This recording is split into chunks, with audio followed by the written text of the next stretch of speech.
Europa is widely considered the most likely place in our solar system beyond Earth to have life right now. It's a moon, an icy world orbiting Jupiter. Beneath its icy surface, a global ocean of water. Everywhere on Earth that there's water, there's life. So we want to understand, could Europa be a place where life might exist today? 3, 2, 1, lift off. Europa Clipper is the first mission dedicated to exploring Europa. This is the largest interplanetary spacecraft NASA has ever built and launched. We have the right team, the right technologies to leverage to go to Europa now and unlock those mysteries that are just waiting for us. The pictures we're going to get from Europa Clipper are going to blow our minds. How could you not be excited about something as monumental as this?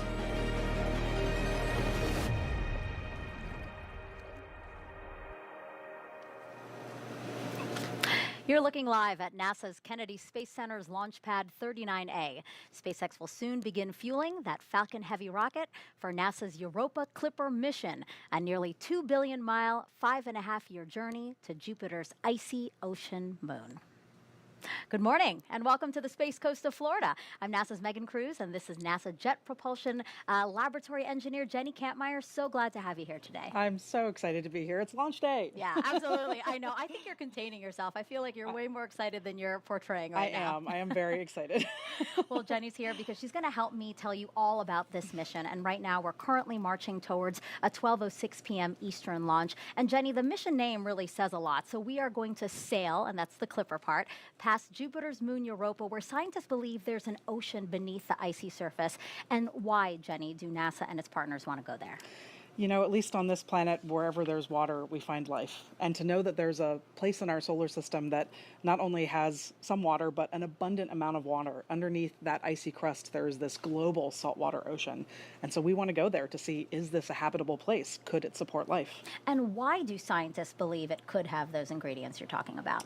Yeah, so we've actually been to Europa before. We have some kind of tantalizing evidence from previous missions. We've done a few flybys of the moon and gotten some data that showed us that there's this ocean of water. And so we look, and then we kind of continue to study it and we look for those ingredients of life, the chemistry, the energy, the time, and the water. We think Europa's kind of been simmering away for about 4 billion years. So it's a really exciting place to go to look to see, is it habitable? Right. And how many years has this team been working towards this goal? This mission has been in the works for a long time. Folks have been trying to kind of literally get this mission off the ground for about 25 years. Wow. Yeah. And what's your role within this mission? How do you feel being about an hour from launch? So my role on the mission, I'm the science systems engineer, which is a really cool job. I basically get to sit kind of right on the boundary between the scientists and the engineers, and I work with both teams. So I get to be exposed to the engineering, exposed to the science, and help both sides work together. Being an hour away from launch, I mean, it's almost indescribable. It's so exciting. I can't believe we're finally here in this moment. It's a little bit surreal. Yeah, I know you said you woke up 4:30 in the morning, wide awake and ready for today. I'm very excited to again have you here to walk us through what scientists, the scientific community, has really been looking forward to in this mission. Absolutely. But we know we are launching today just days after Hurricane Milton barreled across Florida. Check out this stunning time lapse taken from the International Space Station showing just how massive it was before slamming into Florida's west coast as a Category 3 hurricane.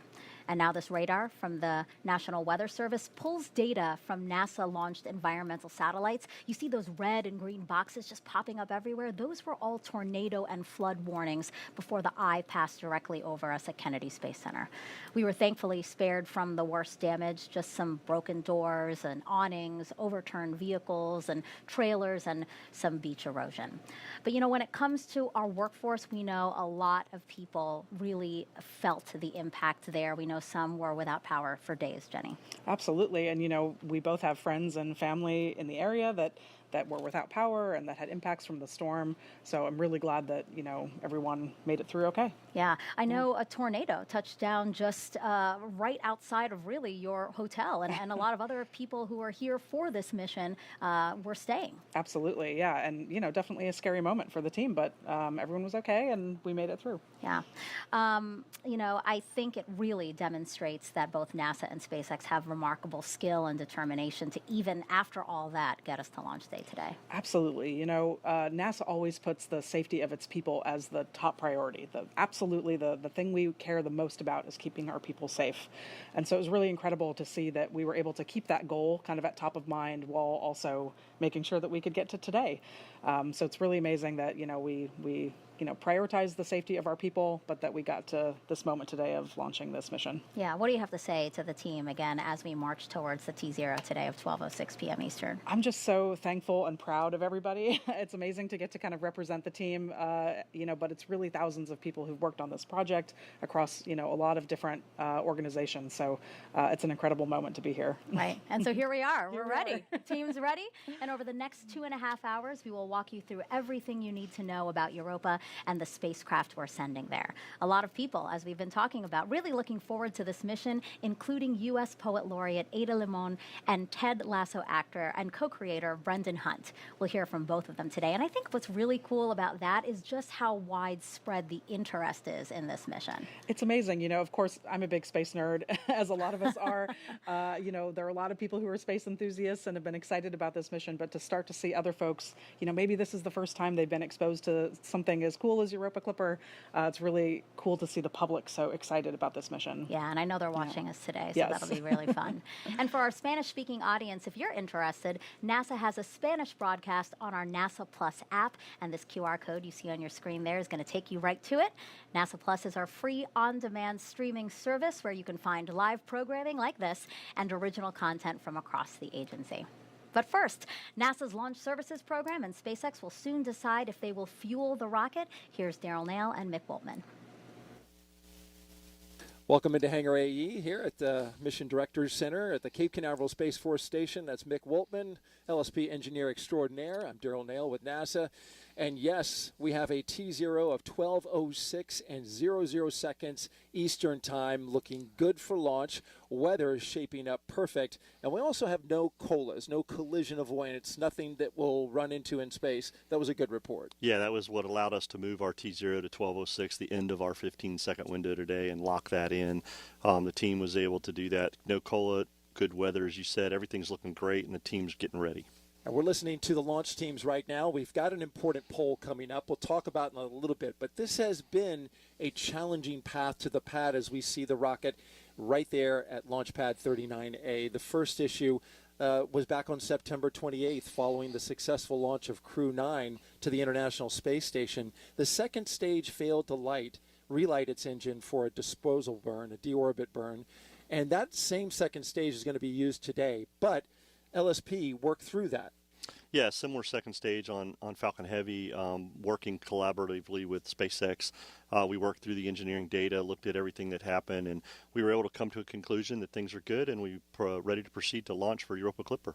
The other challenge was the big one. We just saw the video, the center of Hurricane Milton passing right within 7 miles of this launch pad, 7 nautical miles, a Cat 1 hurricane with max sustained winds of 120 miles per hour, causing some minor damage to the pad, but looks like they fared okay. Yeah, fared okay. SpaceX did an excellent job of assessing everything and making those minor repairs over the 24 hours and got the launch pad and the vehicle ready for launch. And now let's listen in to NASA launch manager Tim Dunn, who will poll his team on readiness to load this rocket with propellant.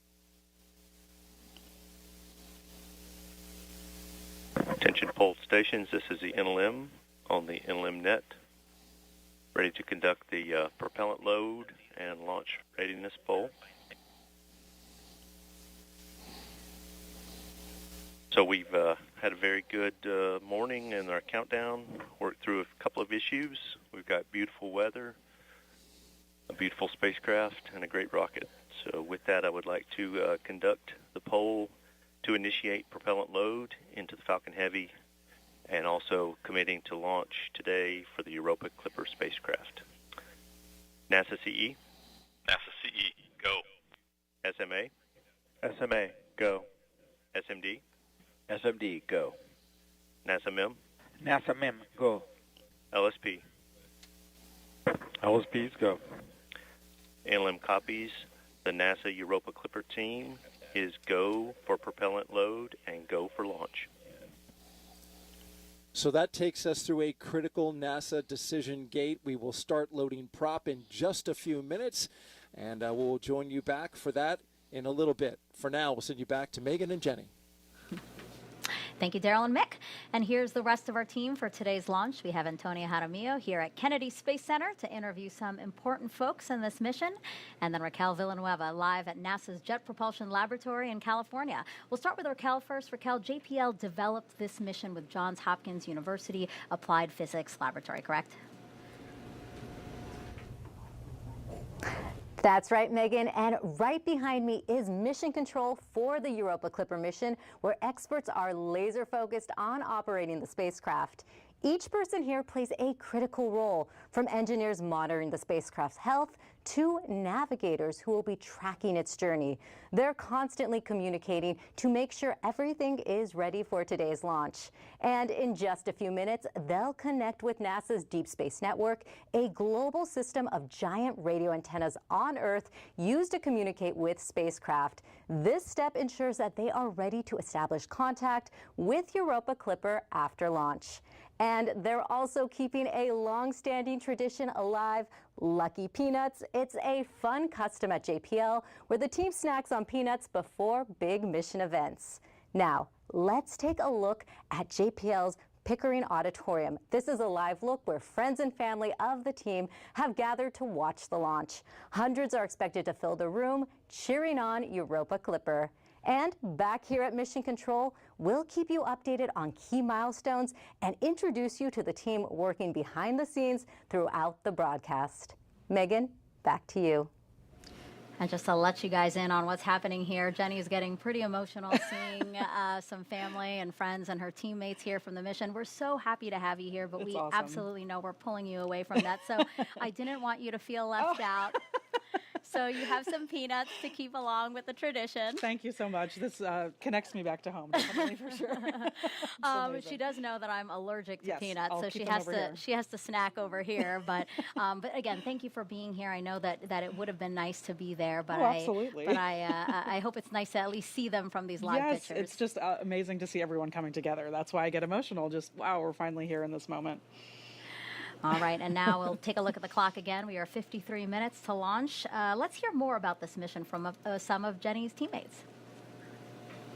The most exciting thing about Europa can be summarized in one word: water. Now think about all the water on Earth and double that. That's what we think is on Europa. But we need to go there to explore it, to understand, is this place a habitable environment that could potentially support life? The propellant load and launch go-no-go poll is complete. Scientists think Europa has the key ingredients to support life as we know it. Number 1, water. Number 2, energy. And 3, essential chemical building blocks. For the first time ever, we're sending a spacecraft completely dedicated to studying this moon.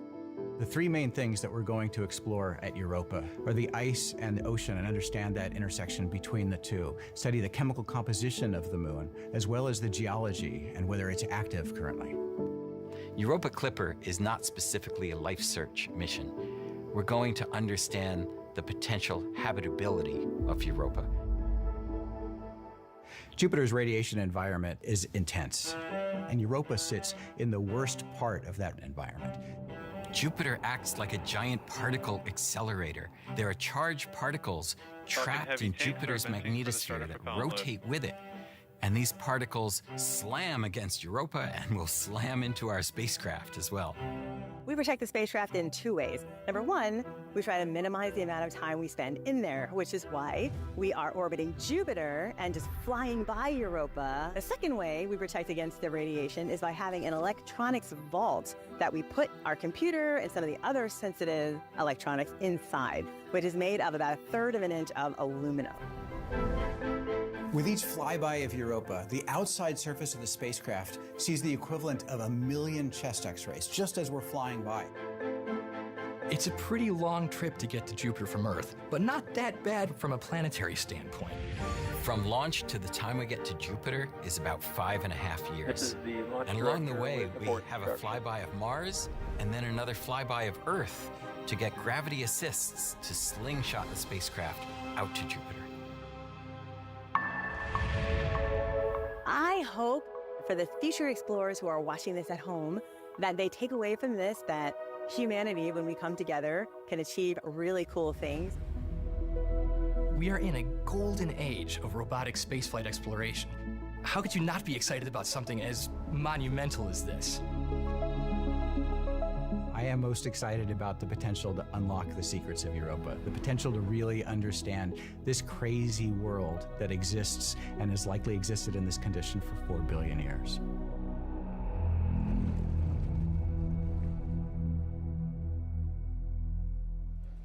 Moment in that preparation for Europa Clipper's trip to the Jupiter moon is about to happen when we kick off propellant load. Yeah, this will start RP1 and the 3 boosters, and we'll get ready to go. We'll stand by and listen in for the launch director.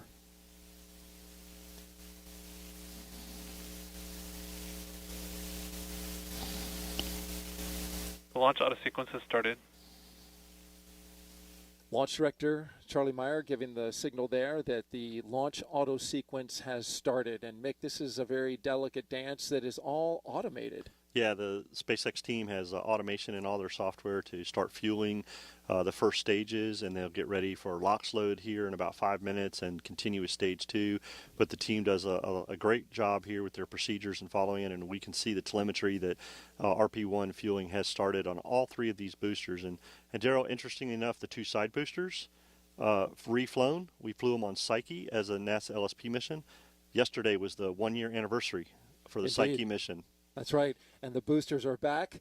We will say goodbye to them as it is a fully expendable mission this time around. So all 3 boosters will be discarded along with the second stage. The only thing coming back is the fairing. Let's talk about weather really quick. Whoa, what is there to talk about? It's nearly beautiful. It's a gorgeous day for the launch for weather launch. officer said, I think he used the words super duper. Yeah, Mike McElhenney, our launch weather officer from the Space Force 45, just so happy with the weather today. And his last weather report, he was 95% go and trending towards even better. He just loves the way the weather, and as you can see in the picture, it's a gorgeous blue sky and great day for a launch. Indeed. The only constraint that we did have was high clouds, and even that has been removed. So it doesn't get much better than this in the launch business, folks. 82 degrees out, 7 to 12 mile per hour winds. They are light up high as well. So this rocket is going to have a smooth ride. We are 95% go. All right, that's going to do it for us. We're going to continue to track the propellant load. We'll send it back to Megan and Jenny. And as we continue to monitor important launch milestones, 2 things. We will pause for mission audio callouts when you hear those so that people can follow along with the launch countdown. But also, there are so many ways that you can participate in this broadcast. For one, if you have a question about anything we're talking about, send it our way. Jenny's super smart. Yeah, it's going all to her. So send them using the hashtag AskNASA, and Jenny will try to answer as many as she can live.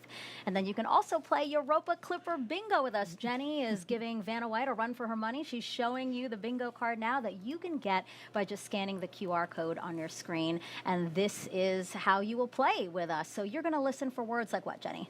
Like ocean, life, Europa Clipper, spacecraft. Listen to us say any of those words and try to get a bingo. Try to get a bingo, and then you can share your win with us using the hashtag Europa Clipper. Okay, let's head over now to NASA's Tony Jaramillo for her first interview of this broadcast, one of the engineers who assembled and tested the spacecraft. Right, Tony?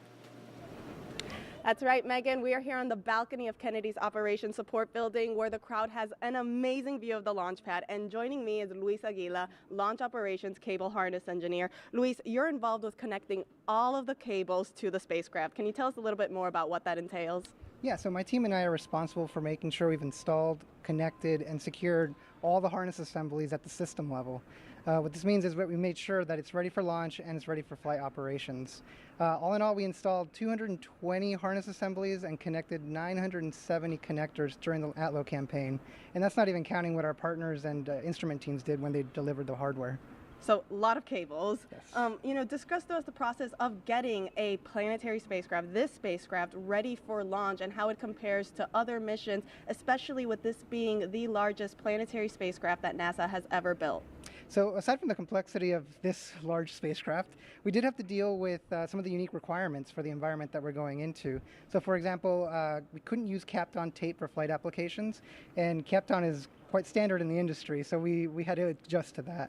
Another thing is some of our instruments are magnetically sensitive, so we had to constantly check our cells, our tools, and our parts to make sure that they weren't going to contaminate the spacecraft.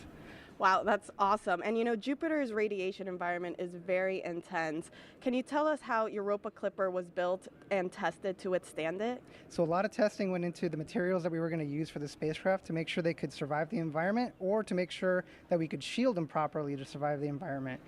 Most of our electronics are inside of a thick-walled vault to make sure that they can survive, and anything external to that had to get shielded. For example, most of our external cabling had to get wrapped with copper foil, and that was done by hand. So, Luis, thank you so much for joining us here. Let's check back in for a launch status update with Daryl and Mick. Daryl? All right, thank you very much, Tony. Back into Hangar AE. We are here listening to the launch team. We heard Tim Dunn. LOX load has started. And there you go. LOX load has begun for the center core as well as the side boosters. And we can see that LOX starting to go into the rocket. We got 4 tanks to fill, and this gets another 3. One more tanks than that. The 3 tanks for the prop, the 3 tanks for the LOX, and then the one on second stage. Yeah. That's right. Yes, but doing math live on the air. You shouldn't do that. You shouldn't do that. Yeah, but RP1 in the 3 boosters filling up. We're watching the telemetry. Everything's going great. We just saw the fueling for LOX load start in the telemetry here, and things are looking good. The team is following their procedure, getting ready for the launch vehicle, getting it ready for liftoff this morning, as we continue to prep for the Europa Clipper liftoff at 12:06. Filling these 4 stages, Mick, as we go along here with a beautiful view of Launch Pad 39A looking over the Atlantic Ocean. The first Falcon Heavy launch with a new liquid oxygen farm. This is really helpful, especially when it comes to a really key recycling capability.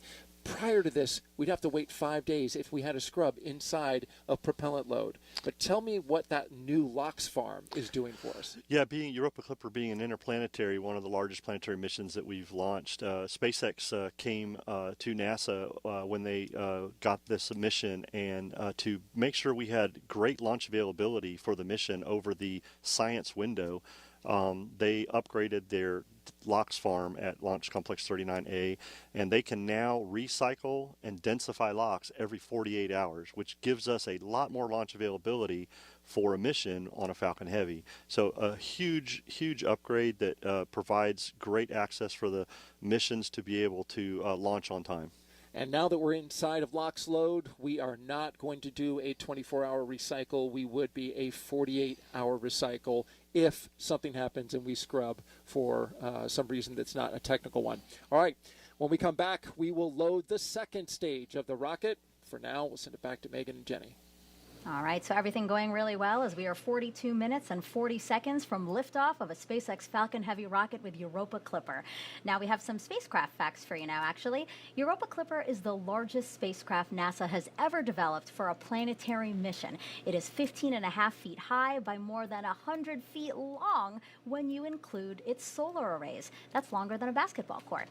It's also the heaviest spacecraft at about 12,800 pounds, and 6,000 of that is just fuel. The spacecraft has 9 science instruments, plus a gravity and radio science investigation. All that will work together to study Europa's atmosphere, surface, interior, and space environment. And most of Europa Clipper's electronics are protected in a special vault. Jupiter has one of the most punishing radiation environments in our entire solar system.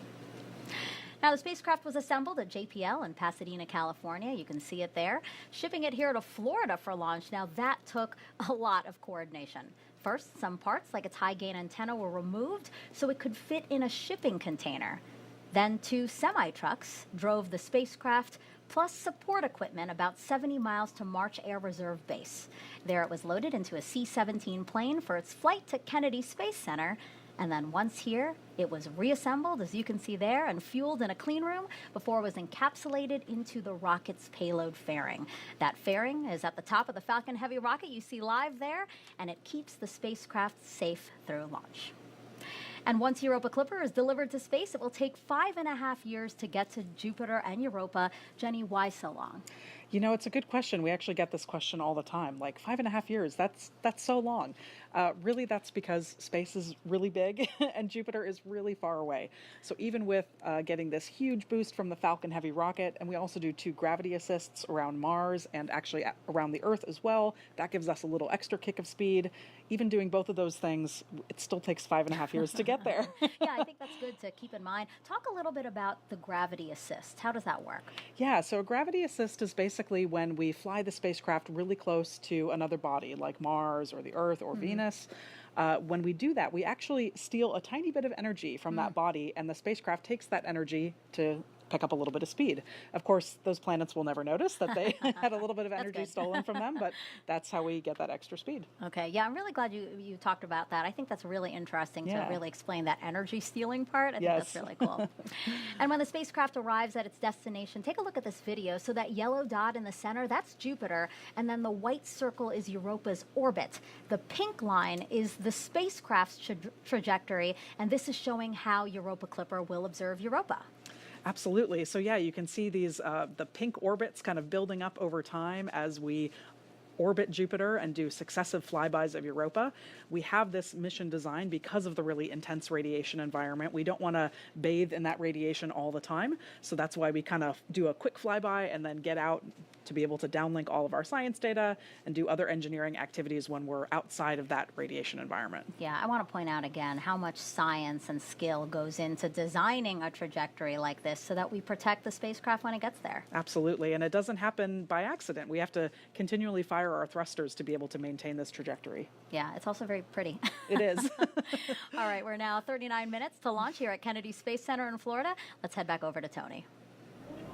Thanks, Megan. Joining me is Dr. Gina DiBraccio, the Acting Director for the Planetary Science Division within NASA Science Mission Directorate. Gina, how are you feeling today? You know, Tony, I'm just so excited to be here and see all of the amazing hullabaloo that's going on for this launch today. Me too. I'm very excited indeed. You know, as we get ready to study the liquid water beneath Europa's icy crust, what are the next steps for the space agency? Yeah, so, you know, first we're getting so much data that our scientists are just going to be unraveling the discoveries at Europa. So it's really premature to say what's next for Europa, but as far as planetary science is concerned, we have a lot of exciting missions that are coming down the pike. We have the Dragonfly mission, and we'll be exploring Titan and the chemistry on that moon of Saturn with a rotocraft that will actually be landing and then flying to other locations. And then we have Venus missions coming up. We have Veritas and Da Vinci that will be looking at the geological history of Venus and also the atmosphere as well. So it's a great time for planetary science. Absolutely. I cannot wait for all of these future missions. You just mentioned a few that sound very exciting. Why is it important, you know, to study ocean worlds just in general like Europa, though? Yeah, so as far as ocean worlds, you know, we believe that they are the most common type of planetary body throughout our universe. And within our own solar system, we have the ability not only to study Earth, but to go to Europa, to really look for that water and to understand how water is one of the key ingredients to life. So with Europa Clipper, we're not searching for life on Europa, but we're trying to see if this ocean world is habitable. And that means we're looking for the water. We're trying to constrain the ocean underneath that icy surface. We're looking for energy sources, and we're really looking for the chemistry there so that we can understand what habitable environments might be throughout our whole universe. That is very exciting indeed. I cannot wait to discover what we find out. Gina, thank you so much for joining us. Sending it back over to you, Megan. and people from all over the world watching today's launch. So we invited you guys to send us your questions if you have any. So why don't we start taking some of those now? Absolutely. Let's do it. All righty. So the first one is from Instagram. This is, will the satellites that will be sent to Europa need to return back to Earth for the data? Well, it's good that we don't, because otherwise we'd have that long 5.5-year journey all the way back to Earth to get the data back. So we actually have a really big antenna on the spacecraft called our high gain antenna. If you've seen the photos of the spacecraft, it's the big silver disc in the middle. That's our antenna, and that's what's going to return all of the data back to Earth. That's my favorite part of the spacecraft because of that, because that's how we get all that amazing science data back. But we don't get it back immediately, right? I mean, it does still take a long time because of the distance. Exactly. So it takes light about 45 minutes to travel from Jupiter back down to the Earth. So if we say hello to the spacecraft, it takes 45 minutes for that hello to get there, and then another 45 minutes for their hello to come back. So it does take a little bit of time. But still, 45 minutes versus 5.5 years, like, yes. That's very impressive. Exactly. All right, let's take another question. This is also on Instagram. What are some of the technologies on board to help with new discoveries? Yeah, so if you stick around later in the broadcast, we're going to talk about all of the instrumentation that's on board, yes, and go into that in detail. But we have a really advanced suite of instruments that are going to help us answer all these questions about Europa. So we have mass spectrometers, we have a really advanced camera that's going to take amazing photos to help us learn about the geology. We have dust detectors and magnetometers. So we have all sorts of scientific instruments to help answer those questions. Awesome. Thank you so much. All right, let's check back in on propellant loading with Daryl and Mick. And we are moving smoothly through the countdown so far, Mick. No major issues worked. Tim Dunn, the NASA launch manager, mentioned some minor things. You want to review those? Yeah, those were just minor preps that the team was working prior to getting into prop load, and the team dispositioned those and worked those and acknowledged the things in the procedures. So pretty common, but getting prop load going. Now we're listening for stage 2 to begin its RP1 load.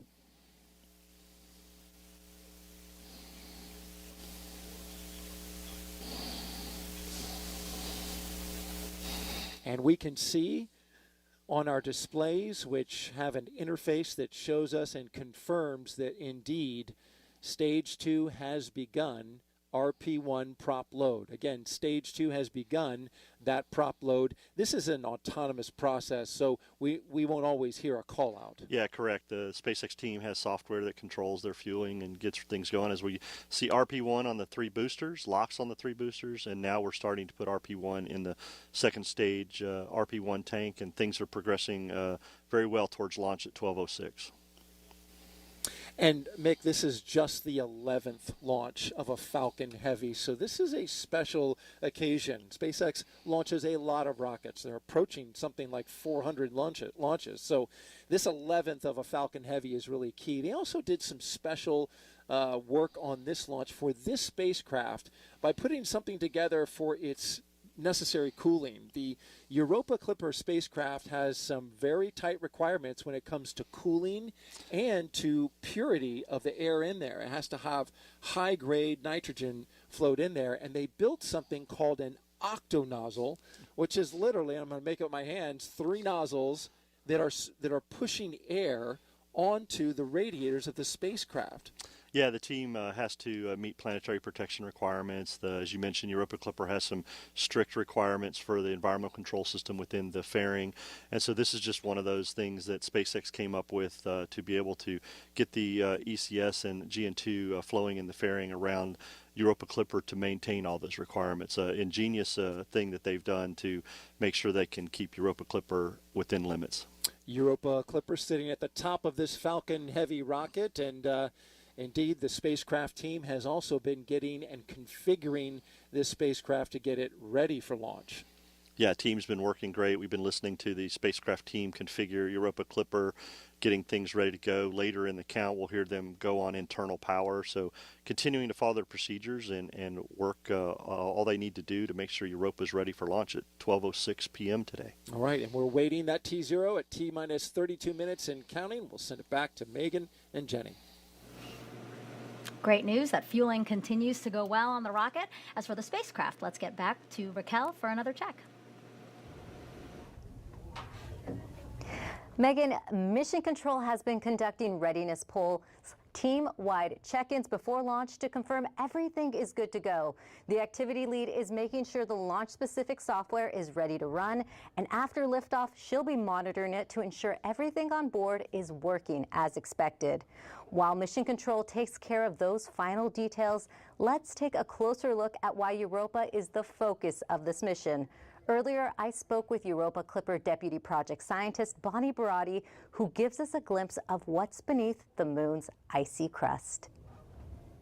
Bonnie, we are here with a model of Europa that shows us the layers that we can see underneath its crust. First off, before we get to it, can you tell us about the characteristics of the moon? Europa is one of the large icy moons of Jupiter. There are 4. They were discovered by Galileo in 1610. And it's a little bit smaller than our own moon, but unlike our moon, it has a lot of water, about twice as much as the Earth does. If you were approaching Europa from afar, you would know immediately it's really an odd object, unlike any other in the solar system. Let's just start with the surface. I see all these ridges and crusts and grooves. Like, what is it about this geology that makes it different? Well, there are hardly any craters on this unusual surface. We see a lot of evidence for cracking and active geology, so we think it's either active now or was active in the recent past. Once we get past this surface, we see this layer of ice. Can you tell me more about this ice and how much of the moon it covers? Well, it covers the entire body, and the ocean is global.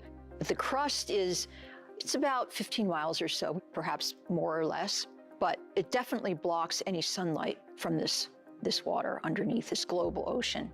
What other key ingredients are there for life that might be on Europa? The other 2 necessities for life are chemicals, some type of food for any organisms, and also a source of energy. We can't use the sun because we're underneath that ice crust. And you think that energy is coming from that rocky third layer below? Yes, there is a rocky mantle to Europa, and it is in contact with this ocean. And we believe there are some unusual features down here that are caused by Jupiter. Jupiter is huge. You can fit 1,000 Earths inside of it. And on top of that, the orbit of Europa is not quite circular. So when it gets close to Jupiter, it gets kind of squashed. And then when it gets further away, it releases this mechanical energy into thermal energy.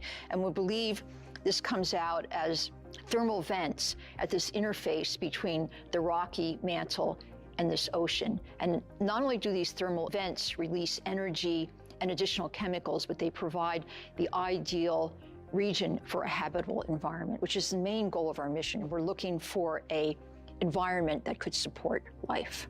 And there is so much left to learn about Europa. Bonnie, I want to know what you are most excited about. I'm most excited about the unknown. Every mission that has gone to an object we haven't studied in detail, we've discovered something that we couldn't envision, something so wonderful we couldn't imagine it. That's what I'm looking most forward to. Great. Thank you so much, Bonnie. Thank you so much, Raquel. Now, you just heard in that video that Europa and our moon are roughly the same size, but they could not be more different when it comes to water.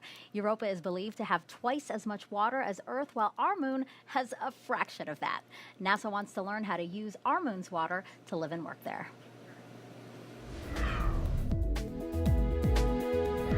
The Europa Clipper mission will explore whether there's an ocean beneath Europa's icy crust. If it finds one, along with energy and organic molecules, then there would be the right ingredients for life. NASA has long been on a quest to find life beyond Earth to better understand how we came to be. NASA is also focusing on the water on our own moon in preparation for future Artemis missions. Artemis will mark the first time astronauts return to the lunar surface in over 50 years to eventually send people to Mars. Water plays a key role in this plan. If NASA can figure out how to harvest and use the moon's water, astronauts could drink it, turn it into breathable air, or even use it for rocket fuel.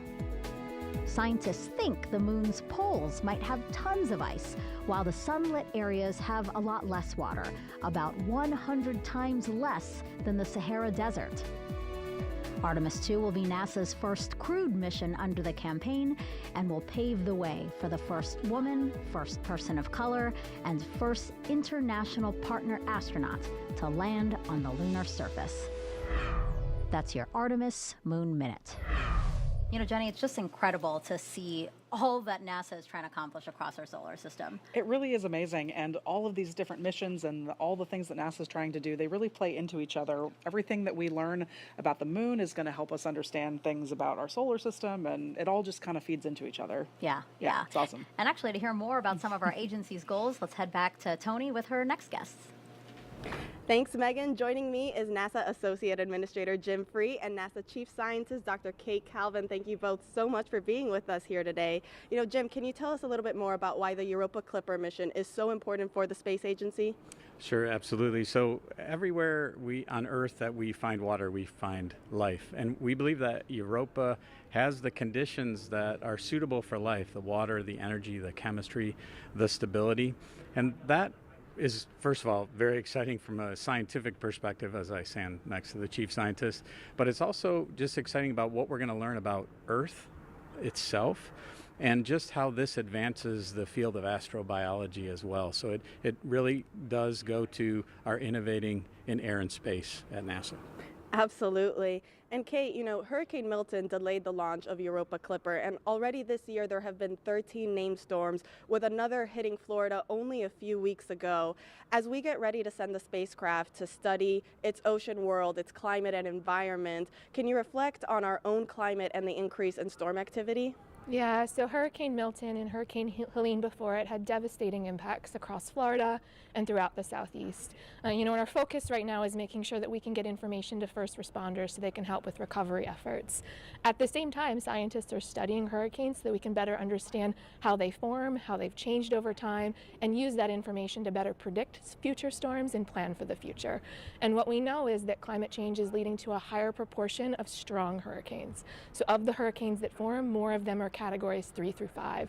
And we're also seeing more heavy precipitation events, so more heavy rainfall associated with hurricanes, which can have really severe flooding effects. And so we're focused now on helping first responders, but also thinking about how we can better plan and prepare for the future.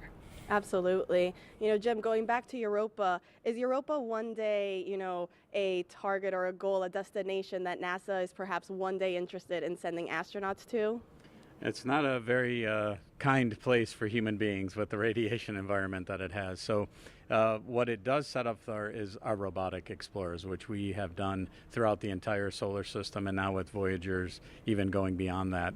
But while Europa Clipper is exploring Europa, we'll have crews at the moon, further understanding the formation of the moon and how the formation of the solar system as well. So it's a complementary effort that goes to our whys at NASA, which is science, national posture, and inspiration.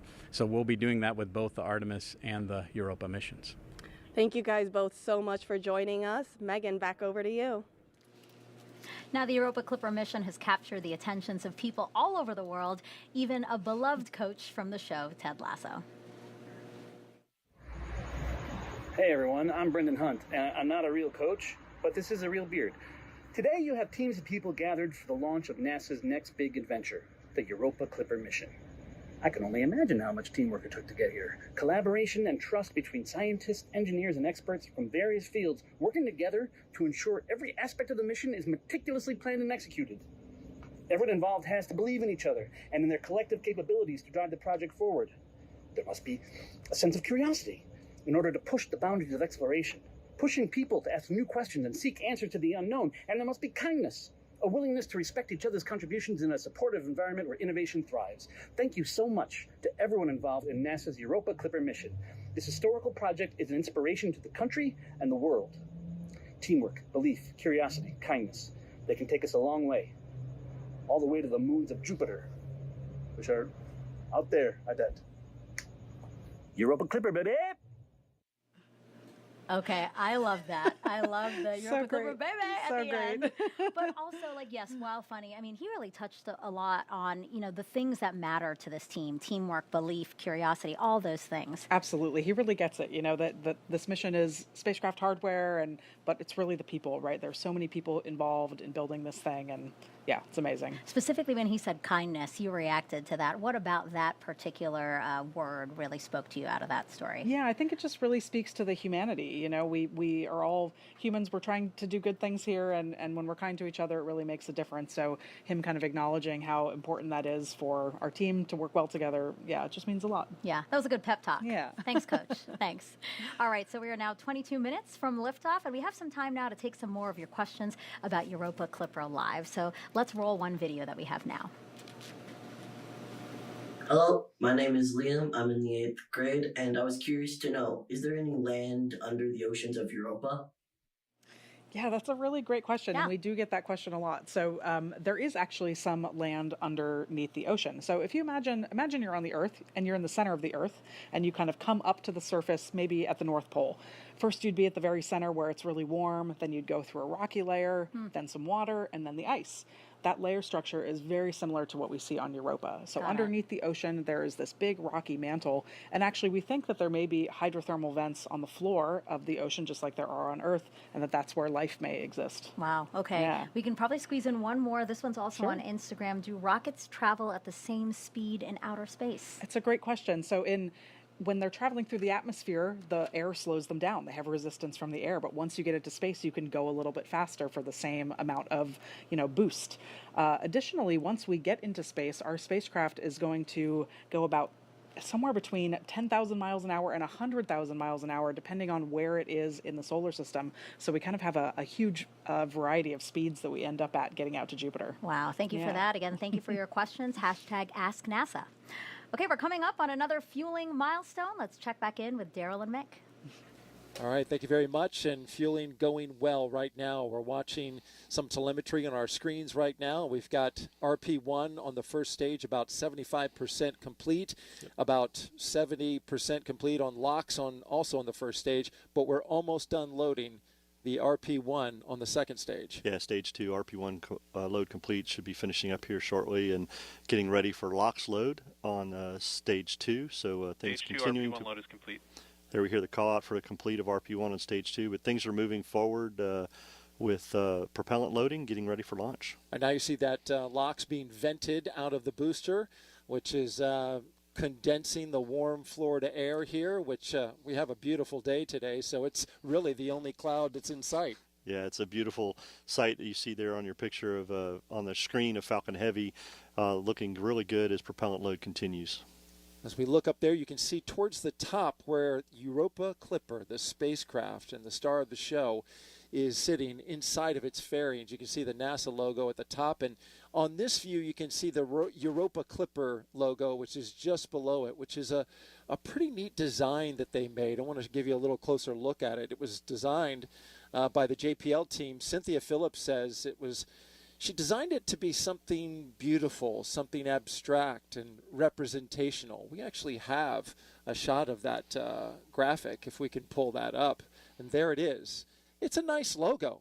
The blue-white color scheme represents water ice, the elements on Europa being studied by the spacecraft. The shape looks like a snowflake or an ice crystal, and those two V-shaped portions represent the flybys, each pass of Clipper as it swoops in and then retreats. And then the dot in the center can be Europa, and the star shape can be the spacecraft. They put a lot of thought and design into this logo. Yeah, it's a beautiful logo. Everybody is on board. It's just incredible to me how much the team, the community, and everybody's just excited about this mission and science, as Jenny was saying. And I know she's excited for this also, she and the JPL team. But beautiful logo.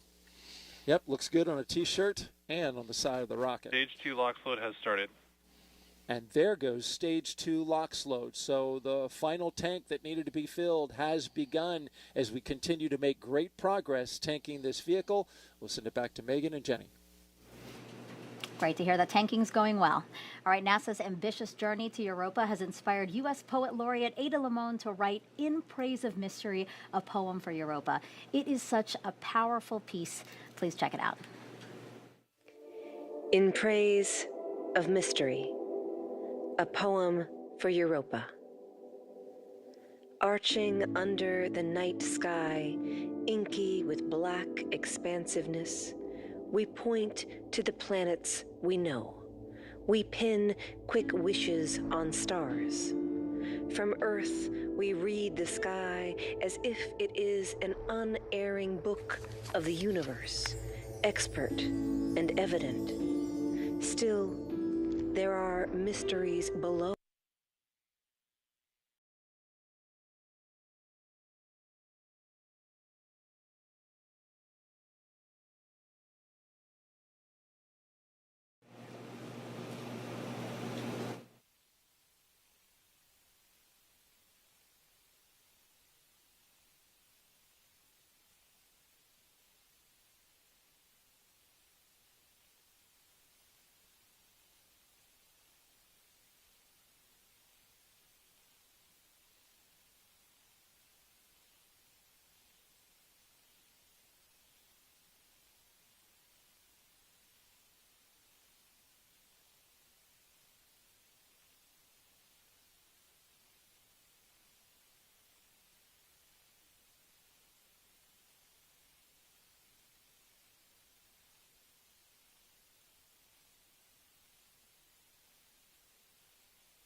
There are mysteries below our sky.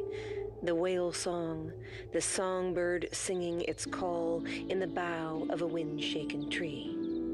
We are creatures of constant awe, curious at beauty, at leaf and blossom, at grief and pleasure, sun and shadow. And it is not darkness that unites us, not the cold distance of space, but the offering of water. Each drop of rain, each rivulet, each pulse, each vein. Oh, second moon, we too are made of water, of vast and beckoning seas. We too are made of wonders, of great and ordinary loves, of small invisible worlds, of a need to call out through the dark.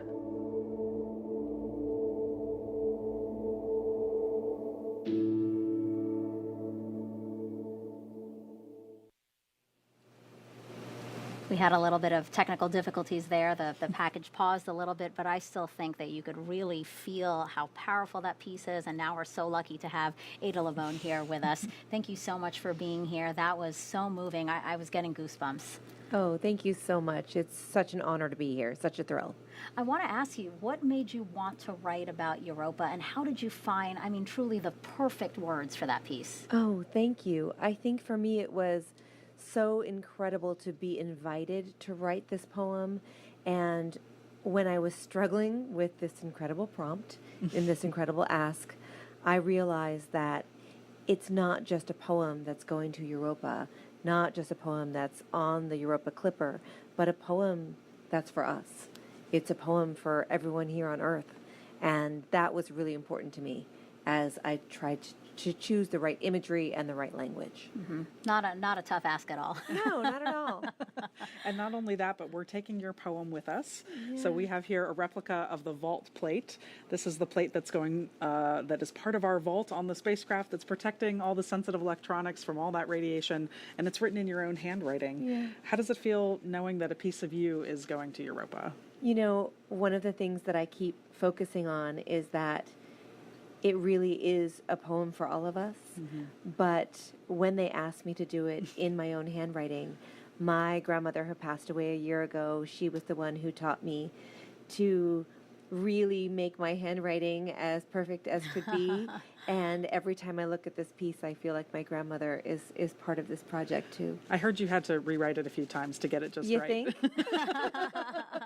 Yes, many times. The handwriting is as beautiful as the poem itself, I assure you. Thank you. And what do you hope people take away from this? You know, I really hope that as we embark on this incredible voyage together, that we are reminded of the wonders all around us, that it's not just in these huge moments of exploration that wonders exist, but that they are everywhere around us all the time. And we can't be lonely if we are all connected to this universe. Well put. Thank you so much. And I mean, one other note that I want to point out is, you know, Jenny has always talked about this, that mix between science and art. I mean, really, there is a connection there that we should be talking about. Yeah, I think that it's so important. And in fact, we do ourselves a disservice when we separate arts and science, because we're connected by curiosity and wonder. Perfect. You are so well spoken. I see why you're the U.S. Poet Laureate. Ada, thank you so much for being here. We really appreciate it. And thank you for the beautiful piece of poetry you gave us for this mission. Thank you. Thank you. It's been the honor of my life. Thank you. Thank you so much. All right. So if you are inspired, really, as Ada was, to write about our universe and you want to write your own poetry, the QR code on your screen now is going to take you to a space poetry writing activity brought to you by NASA JPL. All right, another check of the clock. We are now 11 minutes, 51 seconds and counting from liftoff. Jenny, let's squeeze in a few more NASA social questions. What do you think? Absolutely, I'm ready for them. Okay, let's pull the first one up on the screen right now. This one is, how can we convert images to evidence of valid life and organisms? If it's proven, what are the next steps? Absolutely. So, Europa Clipper is not a life detection mission, so we're not trying to prove that there is life there now. But what we are trying to do is characterize if this could be a habitable environment. And so, but even so, the images that we're going to get, we learn so much from images. Even just, looking at a photograph of the surface tells us a lot about the geology, why the surface looks the way it does. Those shadows, why do they look like that? That can tell us what's going on underneath that causes the surface to look that way. And so that tells us about the ocean. So there's a lot that we can infer from even just looking at images of the surface. Yeah. I mean, considering that you're talking about this, let's actually pull up a picture now. So, we said earlier that prior missions sparked our interest in Europa. Well, this is a 2022 pic from the Juno spacecraft taken from less than 310 miles above the moon's surface. And you see all those fractures. That's what Jenny was talking about, the fractures, the ridges, the bands that crisscross the moon's surface. I mean, from this image, that's how you guys discovered that maybe there is something happening underneath there. Absolutely. It's part of how we know that there is water underneath the ice. When you think about our moon is covered in craters, right? It's just pockmarked, and so many bodies in the solar system are that way as well. But Europa's surface is really different. There are some craters, but not very many, and that tells us that it is a kind of a young surface, at least geologically speaking, and that begs the question of why. So, that was one of the kind of avenues of scientific questioning that we had that led us to believe that there is water underneath the ice. Right. So what else do we know about Europa? Well, it is Jupiter's fourth largest moon and only slightly larger than our moon. It's really, really cold at Europa. Surface temperatures range from about minus 210 to minus 370 degrees Fahrenheit. Scientists estimate its ice shell is 10 to 15 miles thick. And because of all that ice, Europa is 6 times brighter than our moon. The spacecraft now on internal power. There is strong evidence of our ocean, of an ocean beneath that icy crust that could hold over twice the volume of Earth's oceans. And then Europa orbits Jupiter every 3.5 Earth days, with the same side always facing the planet. That is super fast. That is 3.5. Think about that for a second. 3.5 days to orbit Jupiter? That's so fast. Yeah. All right, and let's take a look at the launch countdown again. We are now 9 minutes and counting until Europa Clipper launches, and no issues to speak of right now. The weather conditions are fantastic. I mean, take a look at your screen right there. Jenny, how are you feeling? I am just absolutely buzzing. I'm feeling very enthusiastic, a little bit nostalgic, just so exciting. I'm really excited to get Clipper up into space where it belongs. Yeah, I know this is super thrilling for you and the Europa Clipper team, but this is also a huge moment for astrobiologists and really the scientific community at large. Absolutely. So astrobiology is kind of the study of how, life is distributed around the universe. RP1 load is complete. And so one of the things that, is really exciting about Europa is that it's a place in our own solar system that could be habitable. And so this, going to Europa to study it means a lot for the astrobiology community and, of course, for humanity at large. Well, Jenny, here we go with the final moments of the launch countdown. Let's head over to Daryl and Mick. All right, thank you very much, ladies. And here at Hangar AE, we are continuing to monitor the launch countdown. And so far, we're at T-minus 8 minutes and counting. We're listening to the launch teams. They are monitoring some temperature data coming from the second stage LOX line that goes to the engine there. They're gathering data, so we're going to keep an ear and an eye on that. So far, everything else looks to be tracking okay. Yeah, everything's proceeding forward with propellant load, and we did hear that stage 1 RP1 is complete on the 3 boosters. RP1 load is complete. So things are continuing to move forward there, and propellant loading will be finishing up here shortly as the team gets the vehicle ready.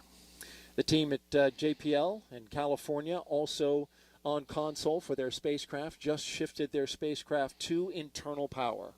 Yeah, they started transitioning everything to internal power. We'll get full confirmation of that in about 2 minutes, but things are good to go. And things are looking good on the preparations for the spacecraft as we move forward. Engine chill has started. There we hear the call for booster engine chill started on the 27 Merlin engines, getting ready for a liftoff at 12:06 p.m. today. T-minus 6 minutes and 45 seconds and counting for liftoff of SpaceX's Falcon Heavy rocket with NASA's Europa Clipper spacecraft. At the very top, it is a beautiful day here in Florida for launching a rocket. NYRP1 load is complete. As we wrap up loading the RP1 in the first stage boosters, we've just seen all 3 go completely filled. Now we await for all 3 of the LOX tanks inside the first stage booster to get to their full point. You can tell they're most of the way there. As you look on your screen there, you see the cold, the icy cold rocket condensing that Florida air. Yeah, the team's continuing to load second stage also with LOX, and we're getting very close. We can see on the telemetry here that the LOX load of the 3 boosters is getting near completion. The team is continuing to follow the procedures and look at the vehicle, make sure that we are good to go for a launch at 12:06.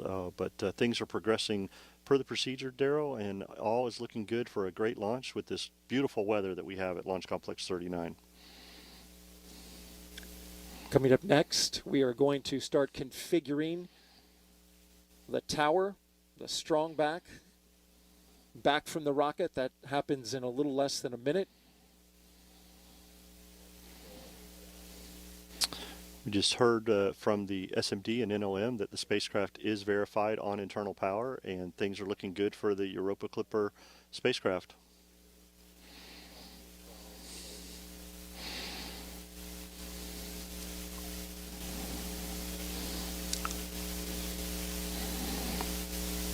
We're also listening to the launch teams as they discuss the data coming in that they're looking at for the rocket.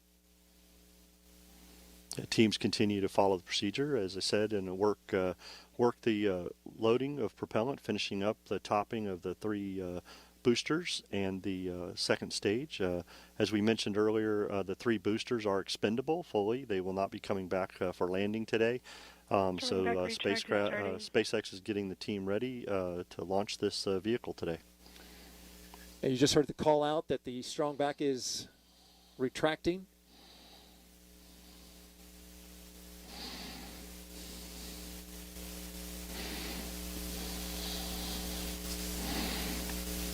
That strong back appears to have retracted.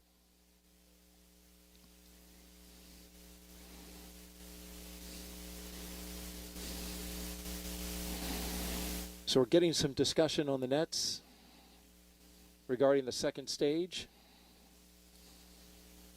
NY LOX load is complete.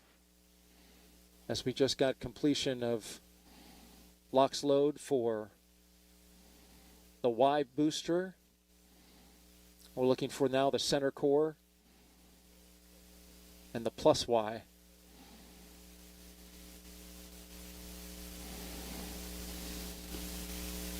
NLM, it's the LD on the countdown.net with a final status check.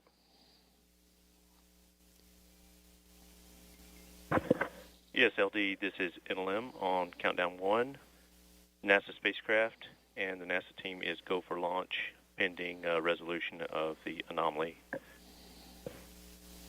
Copy. Go pending outbrief of the issue being discussed on the anomaly net. Affirmative.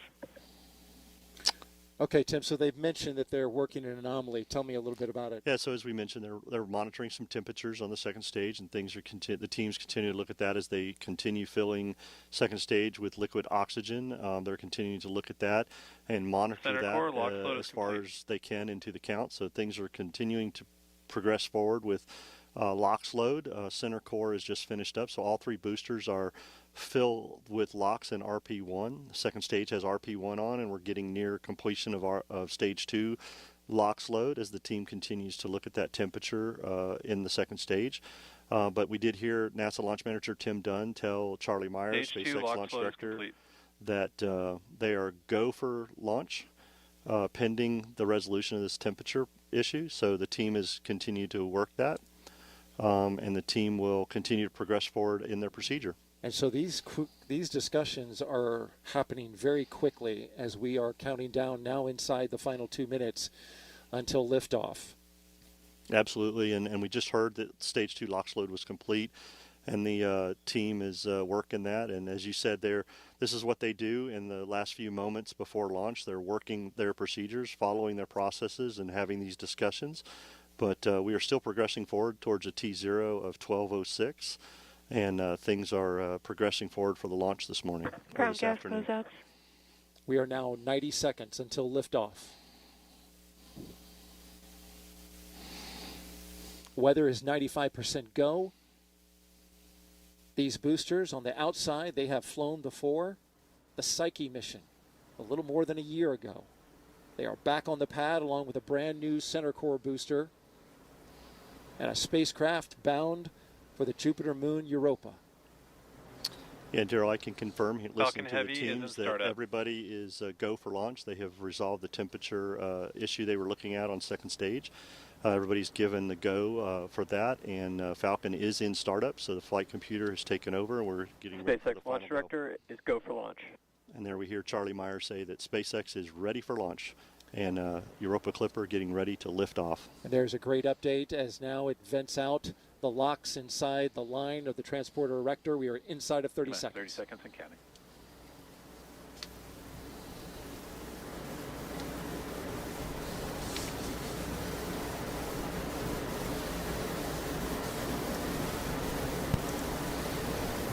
Minus 15 seconds and counting. And here we go. 10, 9, 8, 7, 6, 5, 4, 3, 2, 1. Ignition. And liftoff. Liftoff of Falcon Heavy with Europa Clipper, unveiling the mysteries of an enormous ocean lurking beneath the icy crust of Jupiter's moon, Europa. Engine chamber pressures are nominal. See that the chamber pressures are nominal as we hear. All 27 Merlin engines look great. Rocket beginning to roll.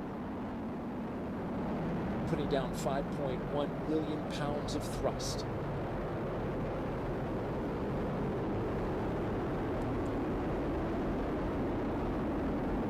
Coming up, they're going to back off those engines just a bit. So we get ready to head into max power and telemetry nominal. We hear that power and telemetry on the vehicle are good there. Everything's looking really Falcon well. Heavy is supersonic. They have reduced power in the center core to get through max Q, maximum dynamic pressure on the launch vehicle as we approach that. The 2 side boosters at full throttle. A beautiful shot there as our camera team. Max Q. Locking into the rocket on a clear blue sky.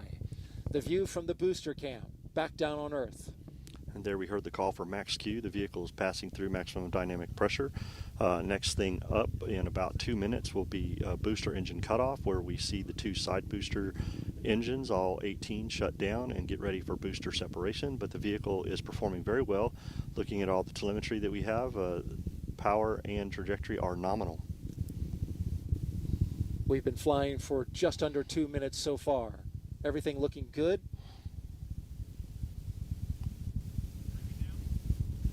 These side boosters, once they do their job, they will be expended. If you're familiar with the Falcon Heavy, you know that They bring the boosters back on certain launches, but not on this one, because all of the performance is needed to push Europa Clipper into its proper orbit. Things continue to look good as the vehicle heads down its ascent phase here. All telemetry is looking very nominal for this flight this morning. Falcon Heavy is performing very well.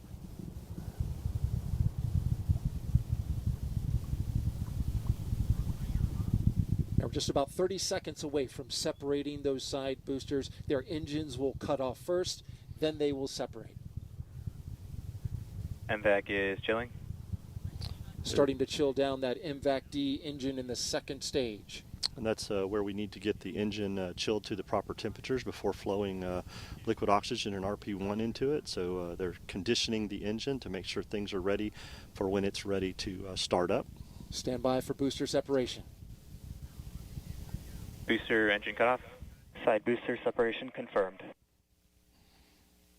And there they go. Those two boosters previously flown on Psyche. This will be their 6th flight. We thank you for their service this morning. They did a great job of getting Falcon Heavy and Europa Clipper on its way as the center core takes over and continues mission down its ascent. Things are looking really good in the telemetry. Power and trajectory look nominal, and chamber pressures on the 9 center core engines look really good. And just a little more, 20 seconds from now, we'll get the cutoff of the main engine on the center core booster that remains. 4 seconds after that, we will separate. Flying out over the Atlantic Ocean. There's a look from inside. There we see stage 1 stage shutdown separation confirmed. And stage separation from the center core. Getting ready for MVAC startup, SES-1.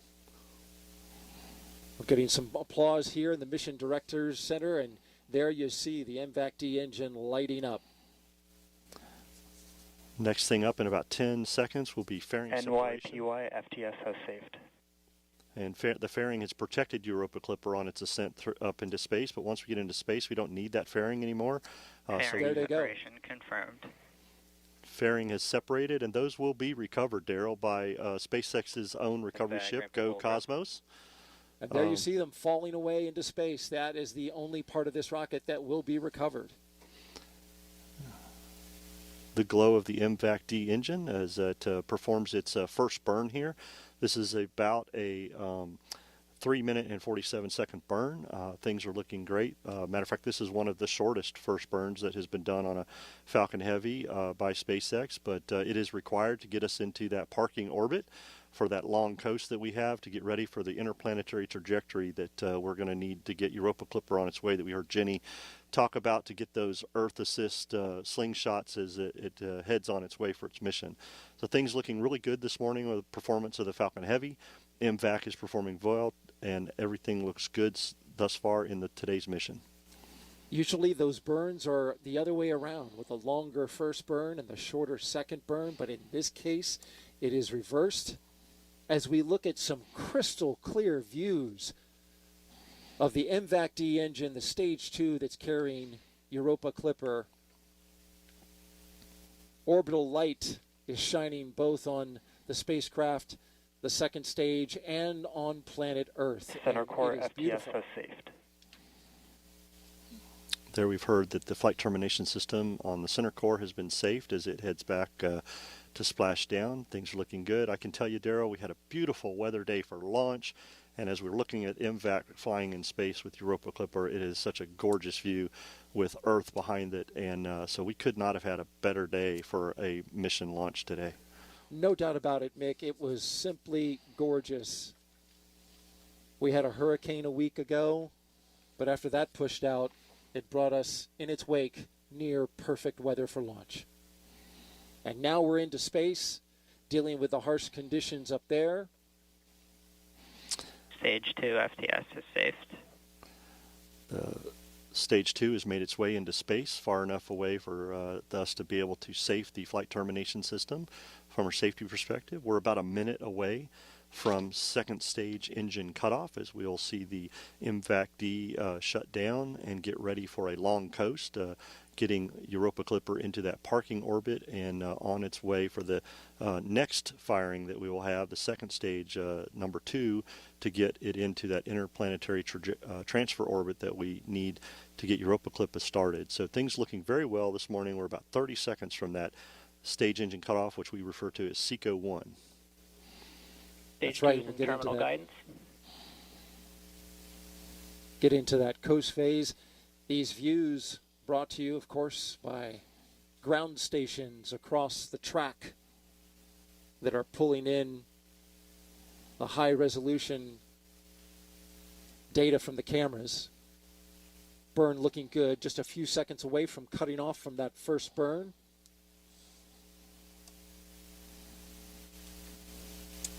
And there it goes. The first burn is complete. Yep, things look really well on the stage burn result. Apogee, perigee, and everything for the mission looks really good. Engine performance, very well performance by the second stage for this first burn. And things continue to look good as we head into this long coast for this parking orbit. It's a long coast, and we'll hit that second burn, roughly 3 minutes and 21 seconds long. This one was roughly 3 minutes and 9 seconds, and Mick, you saw the data from it, and it all looked pretty good. Then there you go, yep, confirmation. We're hearing confirmation that we have nominal orbital insertion. As we were looking at the telemetry here, Daryl, that things looked very good. Stage 1 and Stage 2 performed very well on that ascent flight. And we'll continue to follow Stage 2 to get ready for that second burn. And then, of course, what we're really looking forward to, Europa Clipper separation. It's going to be a beautiful moment. If the pictures are as clear as we've seen so far, we will see it in all of its glorious detail.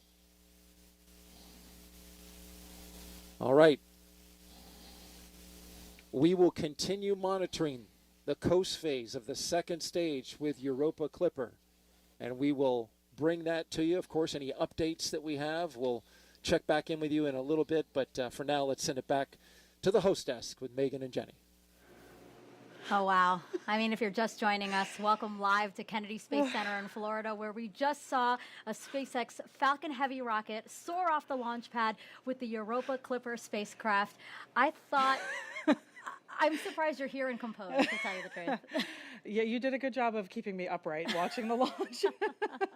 Yeah, how are you feeling? How was it to see that and feel that, too? I mean, that was honestly one of the loudest and most powerful rocket launches that I've personally felt here on the Cape. It was very emotional in a good way, right? Just kind of overwhelming with just the awe of it, and that it's finally going up into space, and just I feel almost at a loss for words. Yeah, I know. She was like, I am sobbing. She just kept saying, I am sobbing. I am sobbing. I mean, but everybody can understand that, right? I mean, and this is one of my favorite parts of being part of the broadcast, because I do get to watch it with the co-host, and really, this is so much of your life that you're seeing culminate in a rocket launch. It is. It's a huge, again, it's almost indescribable, just the amount of time and effort and all the people involved that got us to here, and to witness that moment is just unlike anything I can describe. And can you believe it? We are still very much at the beginning of this spacecraft's journey. It is headed for Jupiter's icy moon Europa, which scientists believe could be the best chance of finding the ingredients for life outside our planet. It will take the spacecraft 5.5 years to travel the nearly 2 billion miles to Europa. This is a mission developed by NASA's Jet Propulsion Laboratory in California and Johns Hopkins University's Applied Physics Laboratory in Maryland. Now, Jenny, why does the team think that Europa is the best chance of finding those ingredients for life as we know it? Yeah, on this planet, everywhere we find water, we find life. And so, that we think that there's this massive ocean of water underneath the ice on Europa is just, how could you resist, So we think that Europa has that water. That's one of the key ingredients for life, along with the chemistry and the energy and the time. It's been kind of simmering away for a long time. Sure. It's a great place to go explore. And how exciting would it be, right, if we could verify that there are the makings of life as we know it on Europa. So let's dig into the science that is going to make this possible. We have several ocean worlds in our solar system. And by exploring Europa, we're getting a taste of what these ocean worlds are like. Europa probably has beneath its icy surface a global ocean of water. We think there are thermal vents in this vast subsurface ocean. There may be primitive organisms there, similar to the original primitive organisms on Earth from which we all evolved. I just love Europa's surface. I think it's one of the most complex surfaces in our solar system. Typically, when you look at another planetary surface, it's covered with craters, just like our moon. There are shockingly few impact craters. So that means something is going on to erase the craters, just like happens here on Earth, and on Earth we call that geology. One of the key questions right now that we have about Europa is whether or not there's plume activity. Plumes are one way that you can definitely get ocean material to the surface. We really need a spacecraft in the system that's watching Europa to see when those plumes are happening, if they're happening. Europa Clipper is orbiting Jupiter, and it's performing 49 flybys of Europa. Each time we make a flyby, we turn on all of the instruments at once. Most of us know about cameras because that's what our eyes see, but there is a whole slew of other instruments on board Europa Clipper that expands our vision. We have 4 different instruments that we're really using to take images of Europa's surface. We have the visible wavelength, the near-infrared, the far-infrared, and the UV, the ultraviolet.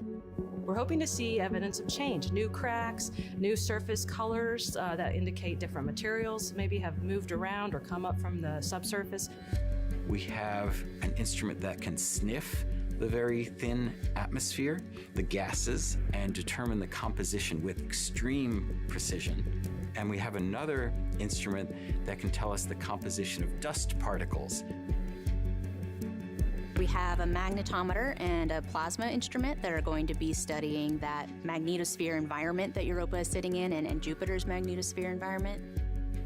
The magnetic field of Europa, in turn, can tell us about the properties of the ocean. How thick is it, and how salty is it? And then we have this novel ice-penetrating radar that will try to get below the ice shell. Last but not least, we have a gravity experiment using the communication system of the spacecraft. And from that, we can get essentially a map of the gravity field.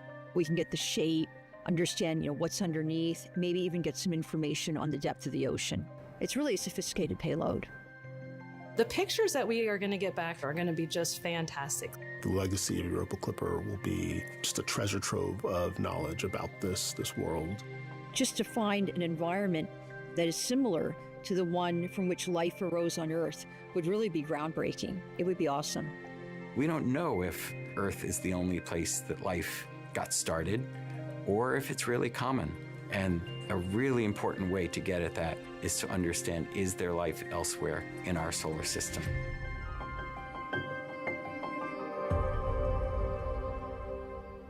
And we were proud to host JPL directors here at Kennedy for launch. She's with Tony now, and they both had a spectacular view of launch.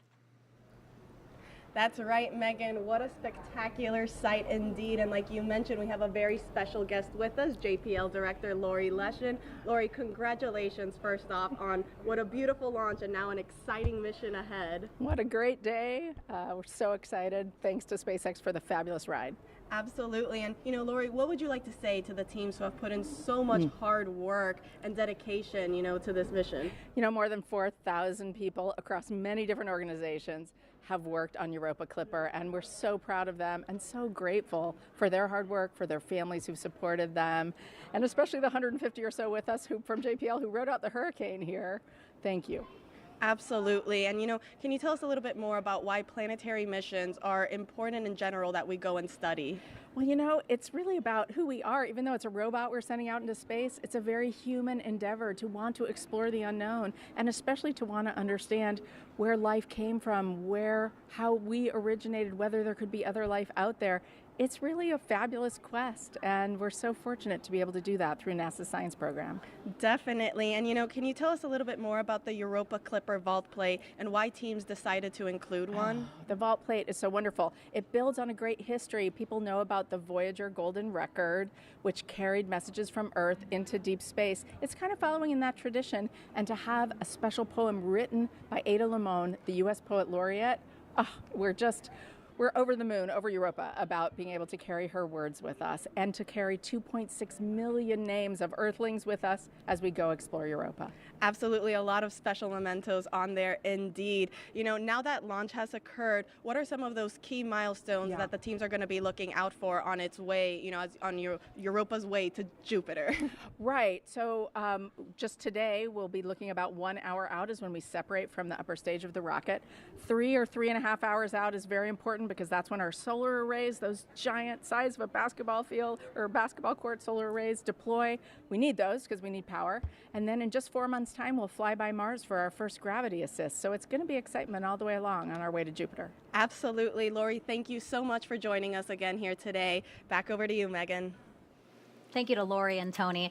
And now I want to bring back Raquel, who's live at NASA JPL in California. I know the team, like here, erupted into cheers when the rocket lifted off. But now, Raquel, they're back at work and looking forward to what's next, right? That's right. There was lots of cheering over here, but now here is a live look from inside Mission Control. You can see the team is getting ready for Europa Clipper's next milestone. Now, we showed you them gearing up for this moment, and now they wait for acquisition of signal, but there's a lot happening in there that you can't see.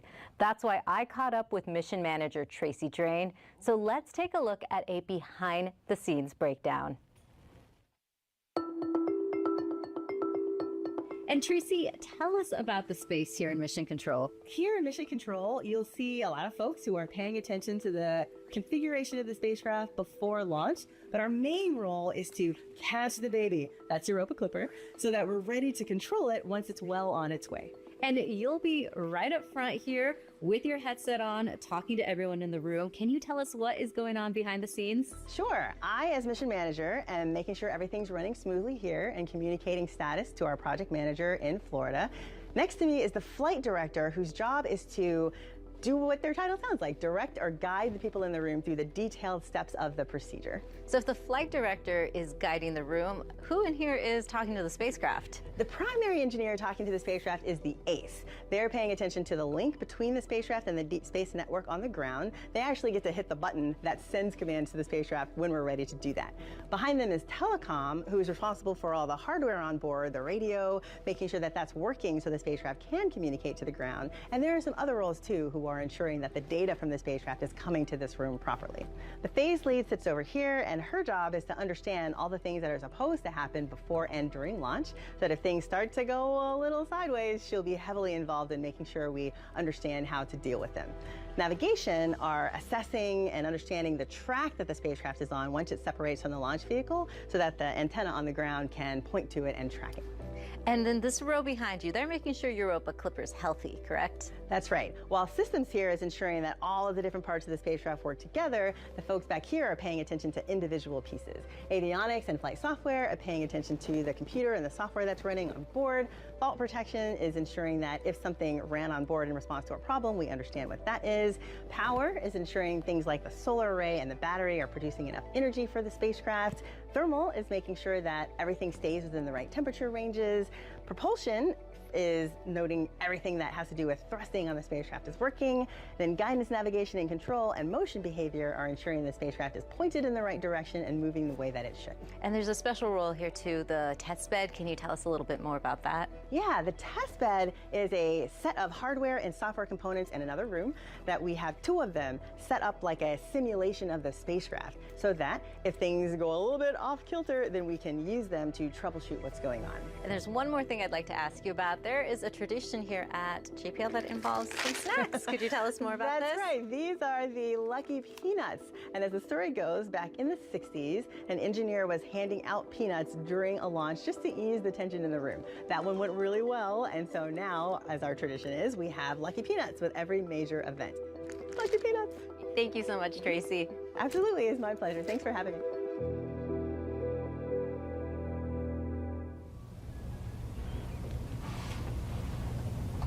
As you can see, Tracy is here now, and the entire Europa Clipper team are in high gear. This isn't the only room where the team is hard at work. Let's take a live look at an additional operation room. This is where an overflow of the team is working during and after launch. Megan, back to you. Thank you so much for that video and tour, Raquel, because it really was cool to see all the people, again, that is making this mission possible. And we have even more people for you all to meet. Take a look. Humans can be pretty smart, and we do discover a lot of great things, but there is still so much that we don't know. This is like one of the most exciting times to be working in space. I feel very fortunate and privileged to be supporting this mission. Europa Clipper is NASA's flagship mission to explore a moon of Jupiter called Europa. Here's our Europa Clipper spacecraft being built. How do you build a spacecraft to go visit a world that exists inside of this extreme environment? What we're looking for is what's underneath the surface. My name is Valeria Salazar, and I help put together all the hundreds of different components that make up Europa Clipper. My name is Andres Rivera. My name is Jenny Kampmeyer. My name is Sarah Elizabeth McCandless, and I am an interplanetary navigator. I'm Deepak Srinivasan, and I work to make sure that we can communicate with the Europa Clipper spacecraft. And making sure that Europa Clipper makes its way to Jupiter safely. I work on Europa Clipper, helping science fiction become science reality.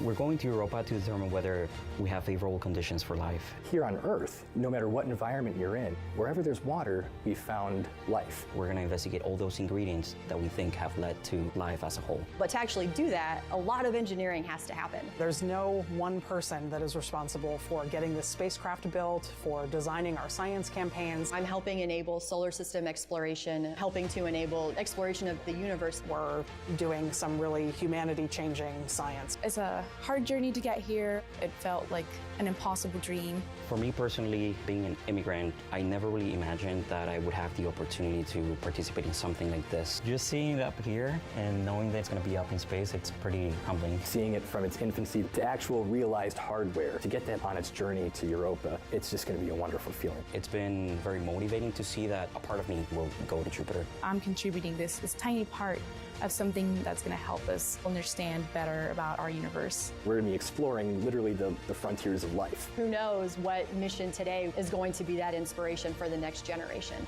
That's such an honor to be a part of.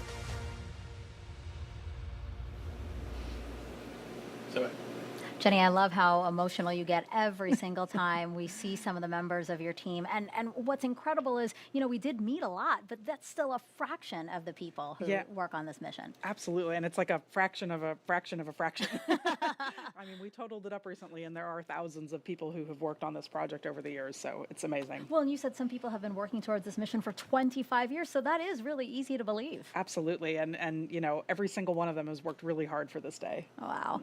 And you know, Europa Clipper is the largest spacecraft NASA has ever developed for a planetary mission. Let's bring back NASA's Antonia Jaramillo. Thanks, Megan. Joining me is Dr. Robert Papalardo, the Europa Clipper project scientist. You know, Bob, what exactly are we expecting to find, you know, with this Europa Clipper mission? Well, the Europa Clipper carries the most sophisticated suite of instruments that we've ever sent to the outer solar system. It carries a radar that can penetrate through ice like a CAT scan to find liquid water. Super high resolution imaging. We'll be able to look for warm spots, plumes at Europa. All these wonderful techniques that combine together to tell us, could Europa be the kind of place that could support life today? That is very exciting. I mean, can you tell us a little bit more about how scientists will indeed confirm that Europa can support life, like you said? Sure. We want to understand whether Europa has the so-called ingredients for life. Liquid water, the right chemical elements, and then the energy that could support life. So understanding Europa as a whole can tell us whether those ingredients are there. And you know, Europa is an ocean world. What kind of ocean are we looking at here? Is it going to be one like Earth that has, you know, a variety of warmer, cooler waters, or are we looking at something entirely different? Probably not too dissimilar from cold oceans at Earth, Arctic oceans, but here covered with a layer of ice. But the temperature will be similar to Arctic oceans, probably salty. We're not sure how salty. And the pressure at the bottom of Europa's ocean is probably similar to the pressure at the bottom of the deepest point in Earth's oceans. Earth has a lot more gravity, but Europa's ocean is a lot deeper. That's very exciting. You know, now that Europa Clipper has launched, how does it feel for you, Bob, for the teams and everything now to see this mission on its way? Just overwhelming. That launch was incredible. And here we are. It's the culmination of so many years of work by so many people. And now we're on our way. And 6 years from now, we'll start getting great data from Europa. That is so exciting. I know all of us here are very much looking forward to that. Bob, thank you so much for joining us. We'll send it back over to you, Megan. And actually, Jenny, you and I were just talking. Bob is one of those people who has been working on this for 25 years. 25 years, right? And this is really kind of I know how much this moment means to him to finally get here. And yeah, him and, you know, obviously many of his colleagues as well. But 25 years, can you believe that? Yeah, again, very composed for someone Yes. who, all of you are very, very composed. All right, so NASA made a point to keep the spacecraft as clean as possible before launching to its destination. Here's why that is so important.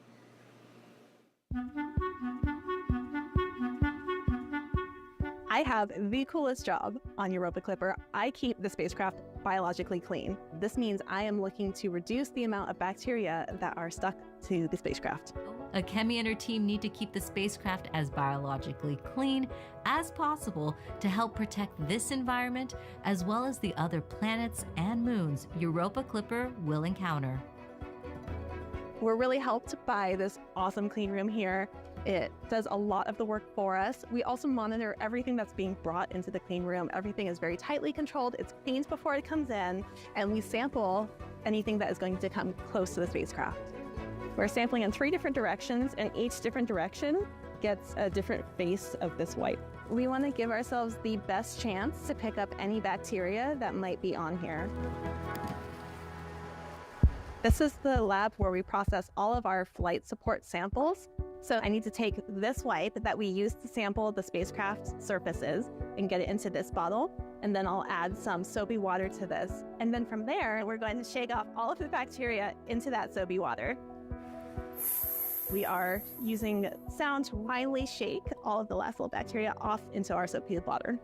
And then we've moved to the next step, heat shock. What we're trying to do here is kill off all of the weaker types of bacteria and leave just the hardy bacteria. Next, we're going to filter this. The liquid will filter through, and the bacteria will stick on top of the filter. From there, we put that onto a plate of bacteria food. From there, we let it grow for 3 days. We count every 24 hours for 3 days. They are really diverse, actually. They come in different colors. They can be tall and ridgy or really circular and smooth. Some of them really spread out. We use that number to estimate the number of microbes living on the spacecraft. Think of Europa's ocean like a nature reserve. We don't want to contaminate it with anything from Earth.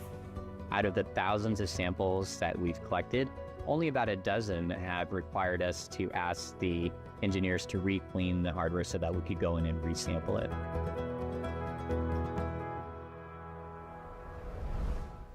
All right, let's go back to Daryl and Mick to get another status update on the rocket. Yeah, and we've been following this launch ever since it lifted off at 12:06 in 00 seconds Eastern Daylight Time from right here at the Kennedy Space Center in Florida. We are tracking since then the progress of this coast phase, and we do not have telemetry data currently for it, but we are expecting to pick that back up at our next ground station. We're currently flying over top of close to, as you can see right there, the southern tip of Africa. Yeah, Daryl, the telemetry and ascent is the coast is picked up by the ground stations across the globe, and we'll be picking up data here shortly. And you know, one of the new things that we'll be doing with Falcon Heavy as we get ready to start up stage 2 for its second burn, we'll be using the NASA TDRS network, the tracking data and relay system, to be able to pick up that start of stage 2 once that comes about. So that's a first time we'll be using that for Falcon Heavy, and things are looking great. So we are hearing that we just got at AOS from our Cape Town ground station, and we were watching telemetry. It just came back on the screen, so things are looking really good. data that has just popped up for the orbital coast. Looks good from a velocity standpoint and altitude. So this mission continuing to look good during this coast phase. Right. We've regained, again, our telemetry now. We can see exactly where the second stage is and the spacecraft. All is good now. And you mentioned not going to fly under TDRS when we lose all ground stations, so that we're going to use a satellite to keep track. All right, so we're back online now, and we'll send it back to Megan and Jenny. And we told you earlier how the spacecraft's sensitive electronics are in a special vault to protect them from Jupiter's intense radiation belts. This is a piece or a replica of a piece of that vault. And as we said, it has U.S. Poet Laureate Ada Limon's poem engraved on it, but also we wanted to point out this. This is a part of NASA's Message in a Bottle campaign. Can you tell us about it? Yeah, so more than 2.6 million people signed their name onto Ada's poem and her message out to Europa and out to the stars. And not only that, these names are not they're not digitally encoded in a microchip. They're actually etched, this kind of micro etching, nano etching on that tiny which is little like chip. the size of a dime. Exactly, 2.6 million names actually physically etched onto this plate that was attached to the spacecraft. Because I was incredulous about that, I was like, really? So I did find out that JPL technicians used an electron beam to stencil all those names, and each line of text was smaller than 1/1000th the width of a human hair. Yeah, that is wild. Absolutely wild, right? Yeah, take a look at the video now. This is them actually stenciling, like you said, those names on there. And I just love how many people, again, as you said, 2.6 million wanted to take a part in this and have their names go into space. It really is incredible that, the public got so excited. Everyone wanted to send their name along Europa Clipper out to Jupiter. And just really quick, let's come back here live to the desk. Can you flip over the vault plate? Because there's so much in with this vault plate. We want to point out the other side as well. Yeah, so the other side of the vault plate has the word for water in about 104 languages. And these are the audio waveforms of people saying the word water. Wow. Because water is the thing that connects our two worlds, connects the Earth and Europa. Yeah.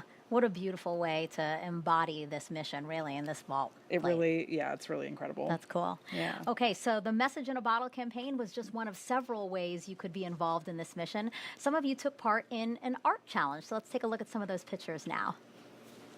Oh, that's nice. It's so colorful and beautiful. And Mize is one of the instruments, Mize is one of the instruments, and we love saying things like "Go Mize, go!" "Go Clipper, goes." That's amazing to see. Oh, oh, that's great. Oh, so wow. What a creative imagination. That is what folks or this child is hoping to maybe see on Europa, right? Yes, and in kind of our wildest dreams, we hope we see things like that. A narwhal, yeah. Oh, this is really nice too. Cool. Yeah, look at that. So that's kind of showing our trip out to Europa, and I love that kind of side view of Europa, seeing the ice and the water underneath. That's amazing. And if you're home watching and you're saying, wait, I want to submit my picture, my masterpiece of Europa Clipper, there's still time, so just take out your phone and scan the QR code now that you see on your screen.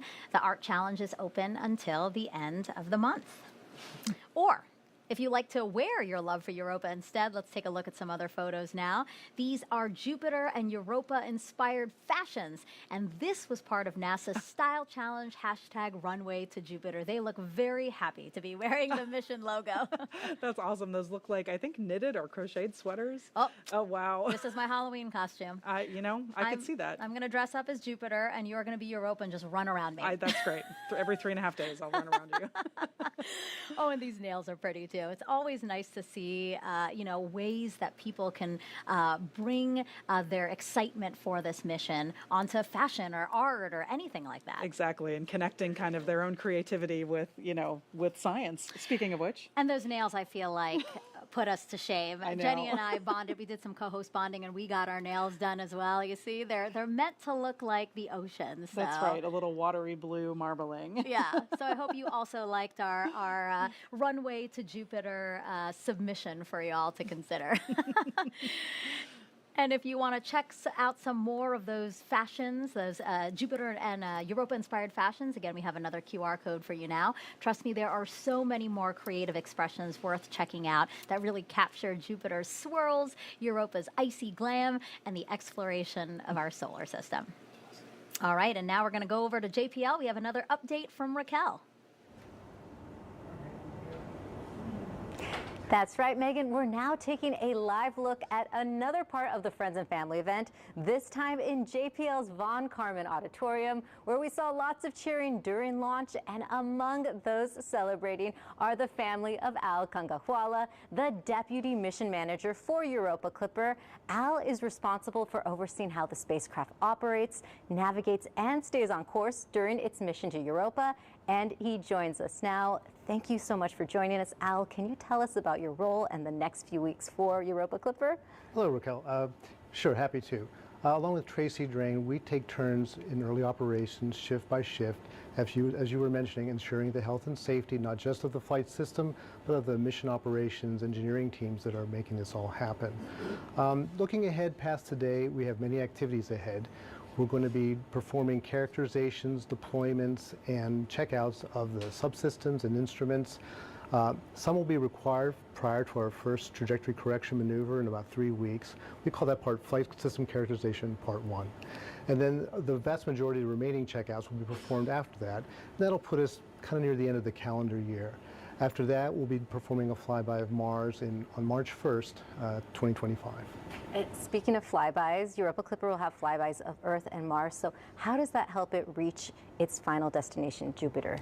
So we use planetary flybys to perform what you would consider to be like gravity-fueled maneuvers. The slingshot effect you get by flying by a planet or a moon gives us essentially the ability to add energy to the spacecraft trajectory and to put the trajectory in a more optimal direction. So to get to Jupiter, we'll perform flybys of Mars next year, and then one of the Earth in December of 2026, prior to arriving in Jupiter in 2030. Of course, once we're in the Jupiter system, we'll be performing many flybys of Galilean moons. And you can think of every flyby of Europa as not just a scientific opportunity, but an opportunity to tailor and craft the trajectory to set up the ground track for the next flyby. Yeah, so tell us about that. Like, once it reaches Jupiter, what will the paths look like? So after orbit capture, we'll be proceeding with a series of Galilean moon flybys to reduce the size of the orbit, the capture orbit, to one that's more in resonance with Europa's orbit. So about 11 months after orbit capture in April of 2030, we'll perform our first Europa flyby in March of 2031. And by around Memorial Day weekend in that same year, we'll be in full swing performing flybys about every 3 weeks. Well, Al, thank you so much for your time. Megan, back to you. Now, Europa Clipper is carrying 9 science instruments on board, and they all came from all across the country, as you can see on the map on your screen. Yeah, isn't it amazing? There are just all of these institutions around the country that contributed instruments to the payload, and I'm so glad they did. Again, very much a team effort. So now we want to take some time to walk you through some of those 9 instruments, and we have the first 4 on the desk now. Yeah. Walk us through these, Jenny. Absolutely. So we're going to start over here. Okay, so the this one? Yep. So that is our ICE instrument. It's actually 2 instruments. Oh, and I see another piece. Yep, that's our wide-angle camera, and then the larger piece is the narrow-angle camera. And these are basically going to give us those beautiful color, high-resolution photos of Europa. Cool. The next one here is eThemis. This is our thermal imager. So this is kind of like our pair of night vision goggles. It's going to help us see spots on the surface where the ice might be warmer, where water might be seeping up from underneath, making that ice melt. Oh, awesome. Yeah. And then these 2 instruments, this is MISE and this is Europa UVS. And these are 2 of our spectroscopy instruments. So let's talk a little bit about spectroscopy. So take this, we're gonna do a little demo here. So yeah, hold that. I'm gonna hold some of these rocks. Okay. So before you turn that on, these look like rocks you might just regular rocks. Yeah, in my backyard. Find on your backyard, find on a hike. They're white, they're gray, there may be a little bit of brown and black speckles in them. But what happens when you turn on that flashlight and take a look at them again? Oh, whoa! Yeah. This one is bright yellow. This one's bright green. Oh, and this one's like red. Isn't that amazing? So what's happening here? Yeah, so spectroscopy is basically studying how light interacts with objects and how it may tell us a little bit more about what is going on inside of that object. So looking under visual light without the flashlight, it looks one way. Right. But when we put UV light on it, like Europa UVS will do, it can help us see what the rocks are made of. Wow. And so that's what both MISE and Europa UVS are going to be doing in the infrared and the ultraviolet parts of the light spectrum. It's really amazing what you guys can do from just imaging. Like, you're not landing, again, this is not a mission that's landing a spacecraft anywhere, but look what you can figure out just by pointing a camera. Exactly. By light. pointing a camera and using different wavelengths of light, we can understand what things are actually made of, and that's really incredible. Wow, I'm really glad you showed this because, Yeah. again, it's nice to see the instruments as they are, models here, but like to see the science in front of us immediately. That was really cool. Yeah. Thank you for that. Awesome. So again, these are just some of the 9 instruments that Europa Clipper has on board. We're going to show you the other 5 after we head back out to Tony, actually. So Tony, the Europa Clipper mission was developed with Johns Hopkins Applied Physics Laboratory. That's right, Megan. And joining us virtually is Bobby Brown, the head of Johns Hopkins APL Space Exploration Sector Head. Bobby, can you tell us a little bit about where you are and how you and the teams are feeling at this moment? Yeah, well, good morning. I'm standing here in the Mission Support Area East, which is one of 2 mission support facilities. One's at JPL, that's the primary one, and then we have a facility here in Laurel, Maryland as well. And I'm standing here with members of the operations team who have been plugged in all day and are part of this mission. That's amazing. Congratulations to you and the team. And in your mind, what makes Europa Clipper so unique? Europa Clipper is among the most special of special missions that we do in planetary science. The science itself is amazing. It's something that's been in work for 15 years. The spacecraft is huge. It's going to a destination that you could really just dream of. You know, think about the moon, but the moon, you know, our Earth's moon, but with twice the volume of water that we have on the Earth. And our spacecraft's going there to explore. It's a very large spacecraft, very heavy spacecraft, and of course soon our magnificent solar arrays are going to deploy. These solar arrays are 100 feet across. So this is the largest, most significant planetary science mission of all time. That's right. And can you tell us a little bit more about APL's contributions to this mission? Yeah, well, a mission this unique actually took the best of the folks at the Jet Propulsion Laboratory and at the Applied Physics Laboratory working and learning together. This mission took the best of all of us to get this done. Here at APL, we've been responsible for the propulsion module and the communications electronics and antenna that are part of that module. The propulsion module is about 10 feet tall. It's about 2/3 of the height of the overall spacecraft. And we've also built, I'd say 2 and parts of a third of the science instruments. So the cameras that we were just talking about, those 8 megapixel, both wide angle and near angle cameras that were, when they were designed, had the same resolution as, say, an iPhone 10. Those were designed right here at APL. They're going to be able to zoom in on Europa to a factor of 5 greater than what we've seen on past missions like Galileo. We also built the PIMS instrument, which is one of 2 instruments that's looking at the magnetic field and the plasma surrounding Europa. It's going to tell us a great deal. Together, they will tell us a great deal about the ocean beneath the icy surface. And then with JPL, we worked on the MISE instrument, which is that spectrometer that you were just talking about in the previous segment. That is very exciting indeed. I know we're all very much looking forward to the data that we get back from those instruments. Bobby, thank you so much for joining us. Back over to you, Megan. Really cool to hear from APL, and thank you, APL, for your contributions to this mission. As promised, we now have models of the remaining 5 instruments on Europa Clipper. So, Jenny, what do we have now? Yeah, absolutely. So we're going to start over here again. Okay. So now these 2 instruments, that furthest one is MassSpecs. Okay. And then the next one is SUDA. And then both of these together are our dust detector and a mass spectrometer. So these instruments are going to be kind of directly tasting particles that are in the environment around the spacecraft. Tasting? Yeah, so kind of as we're flying past, particles will be hitting their sensors and we'll be able to tell what they're made of, how fast they're going, and doing that kind of chemical analysis. Oh, okay. The 3 over here that we have photos of, because they're really big, so we can't have You couldn't models. fit them on the desk? That's right, they wouldn't fit on the desk. The 3 of these together are going to be able to tell us about the interior structure of Europa. So we'll start on the end with REASON. REASON is our ice penetrating radar. Okay. That's going to help us understand how thick the ice is, places where it may be thinner. And then PIMS and our magnetometer are are studying the plasma fields and the magnetic fields. So let's talk a little bit about the magnetic fields, because this is a really interesting part of Europa. So let's do a little demo. Okay. So I want you to hold this. All right. We're going to pretend this is Jupiter. Right. And you can see there's kind of a magnet inside with some of these iron filings. So go ahead and give that a quick shake. Oh yeah, shake it up real good, real good. There you go. Awesome. Okay. So now it might be hard to see, but you can see that that iron is flowing around like the magnetic fields of Jupiter. So if you were to just take a rock and move around, you wouldn't really see much, but try it with that.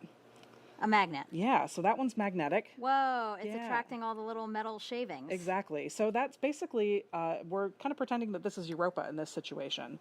So the way we discovered that there was an ocean underneath the ice is because there was a little bit of a wobble in the magnetic fields.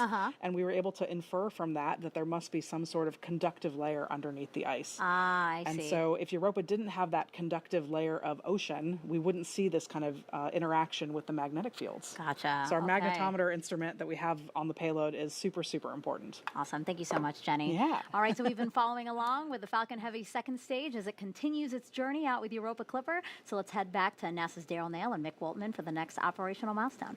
Yeah, that's right. We're getting ready to relight the second stage engine on the second stage of the rocket, carrying Europa Clipper, and it is just moments away, Mick. We're at T plus 47 minutes and 30 seconds, getting ready to relight. This is a longer burn than the first burn. Yeah, this is the burn that will get us into that ITO, or interplanetary transfer orbit, allowing Europa Clipper to be separated and get ready for its Earth assist maneuver. And there we just heard the call for MVAC ignition. The engine was chilled down prior to this, and ignition has happened, and second burn is continuing on.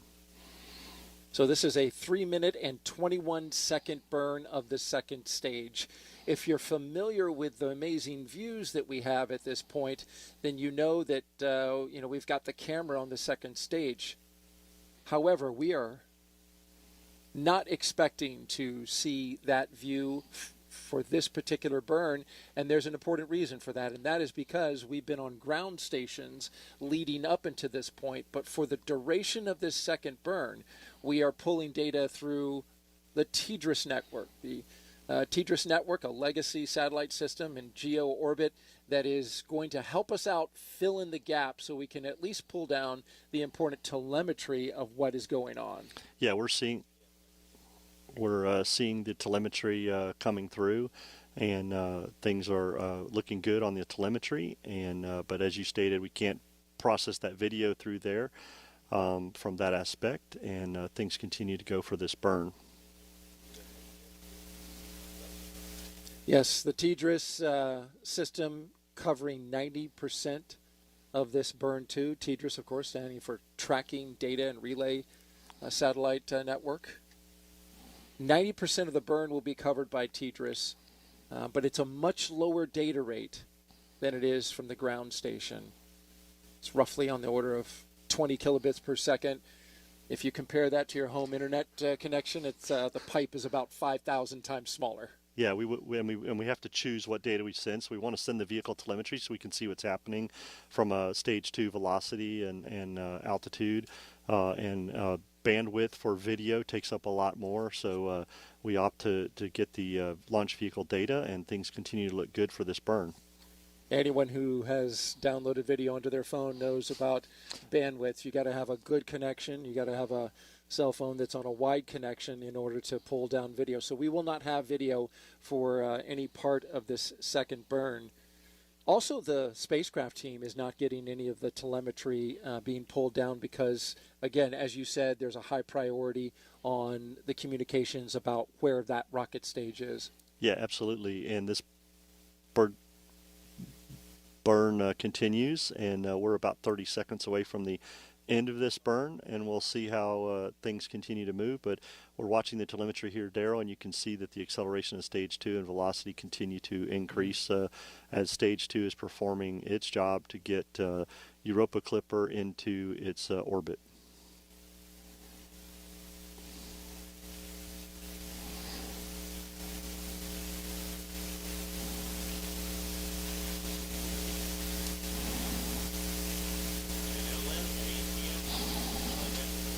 MVAC engine cutoff. There you have the cutoff. The second burn is complete. And we just caught some video of right there at the end of the second burn, and we've got some results there. Everything looking good.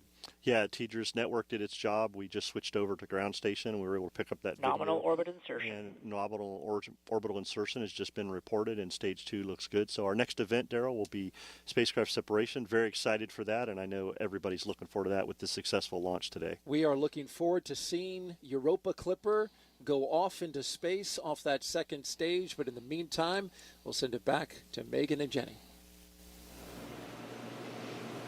All right, it's been now about 51 minutes, nearly 52 minutes until, since launch. Our coverage is going to take you through separation and getting the first possible signal from the Europa Clipper spacecraft. Let's head back over to JPL, where NASA's Raquel is somewhere new to tell us about the Deep Space Network. Yeah, Megan, this is a wider look at the Space Flight Operations Facility at JPL, where NASA operates the Deep Space Network. This powerful system is able to communicate with spacecraft traveling beyond the moon. And joining us today is Amy Smith, the Deputy Project Manager for the Deep Space Network. Thank you so much for joining us, Amy. Thank you for having me. So your team is waiting to hear from Europa Clipper. Can you tell us why the Deep Space Network is so important with establishing communication with spacecraft? Yes, so the Deep Space Network is part of NASA's Space Communication and Navigation Program, and it is the critical link between scientists and mission controllers on the ground and more than 40 missions that are exploring our solar system and beyond today. So the Deep Space Network is made up of 14 very large antennas strategically located around the world. We have a complex here in Southern California, one outside of Madrid, Spain, and another one in Canberra, Australia. And those are about equidistant around the world, as you can see in this graphic, so that wherever your spacecraft is, when it needs to communicate to Earth, it can see one of our Deep Space Network antennas. So with the Deep Space Network, we can send commands to our spacecraft, we can collect all that amazing science data, and we can even collect navigation data so that the teams know where their spacecraft is. Yeah, and what is Europa Clipper doing right now, and which location do you expect to establish communication with first? Yeah, so the radio on the spacecraft will turn on about its separation and start warming up and sending a downlink signal back to Earth. And we have antennas at our Canberra complex, which are set up right now and waiting for that signal. And then after that, what is your team doing to prepare for signal acquisition before and after? Yeah, so the Deep Space Network is here to support our missions, and so we work really closely with the missions to understand what they're going to need, especially in a critical event like today. The mission provides all of those parameters to the Deep Space Network so that we can set up our antennas to be looking at the right place in the sky, to have all of those downlink set up just perfectly so that when the signal comes in, we'll be able to see it. So the first thing we're going to see with our antennas is the carrier frequency. We'll see that pop up and we'll lock onto that, and then we can start to decode the data that's on there. And once we are able to decode data, we'll start sending that directly to the mission operations team so that they can use the data to see what's going on the spacecraft and make decisions about what to do next. Eventually, they'll ask the Deep Space Network to turn on the uplink, so we will establish coherent two-way communication, which means we'll still be collecting data, but then we can send commands to the spacecraft, and we'll start collecting that critical navigation data that the team needs. Okay, thank you so much for your time, Amy. Megan, back to you. Thank you, Raquel and Amy. And once Europa Clipper is launched, you can follow along with its journey using NASA's Eyes on the Solar System, which you can check out by scanning this QR code. It's a 3D program that allows you to zip around our solar system to learn about planets, asteroids, comets, moons like Europa, and spacecraft like Europa Clipper. And remember, Europa Clipper is not a life detection mission. Again, instead, it is looking for the right conditions that could support life. Now, a check on the clock. We are now 55 minutes from launch. We have time for some more social questions. This one actually is not a question. It's a well wish. This is from Tiffany Basket on Facebook. I think she knows you because she's saying, "Hi, Jenny." From all of us in Ohio at the Buckeye Online School for Success, we want to thank you for keeping us updated and inspiring our students to dream big. Good luck today. That's just so heartwarming and amazing to hear from them. And I know they're all watching. So, yeah, thank you so much. Yeah, that's wonderful to get to hear great. that. Hi, Tiffany. Thank you for that. Yes, thank you. And we have one quick one from Instagram. If life is found on Europa, what will be the next steps? What does this mean for future missions? And I'll add on to that, what would life look like possibly? Yeah, so, again, we're not a life detection mission. We are not really looking for like a biosignature of something that says like, wow, we found life, right? But we are kind of assess its habitability. And if we find that this is a place that is habitable, the hopeful next step is that we would send a landed mission, that we could go in the future and actually land on the surface, take samples and all those things. All right, let's go back to Daryl and Mick right now. Very much, and we continue to watch the progress of Europa Clipper on that second stage of the Falcon Heavy rocket, and we're looking good so far. The telemetry we're seeing looks like the coast again is going well. We expect the spacecraft and the second stage to start to go into a little bit of a roll, and that's intentional, Mick. Yeah, for thermal protection, to make sure that Europa Clipper stays cool and gets going, and we get that thermal roll that's going on. But everything's looking good, and the initial data we got from Stage 2 performance looked really good and nominal for that second burn. So we're definitely looking forward to Europa Clipper separation here shortly, as we can see this camera view of Europa Clipper on the front of the SpaceX Stage 2 launch vehicle. Yeah, that's a great shot of the spacecraft going out the forward end. Europa Clipper, the largest spacecraft that NASA has ever built and sent into space on a planetary mission.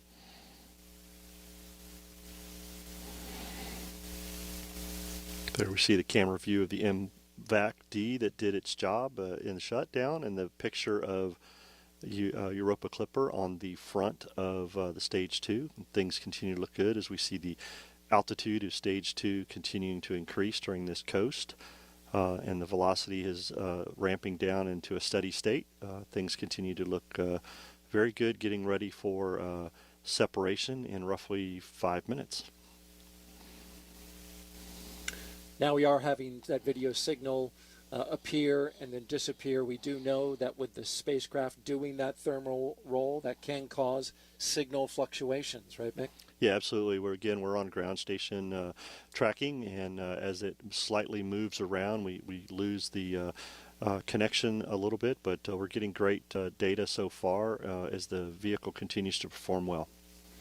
We really want to be locked in at T plus 1 hour and 2 minutes and 32 seconds.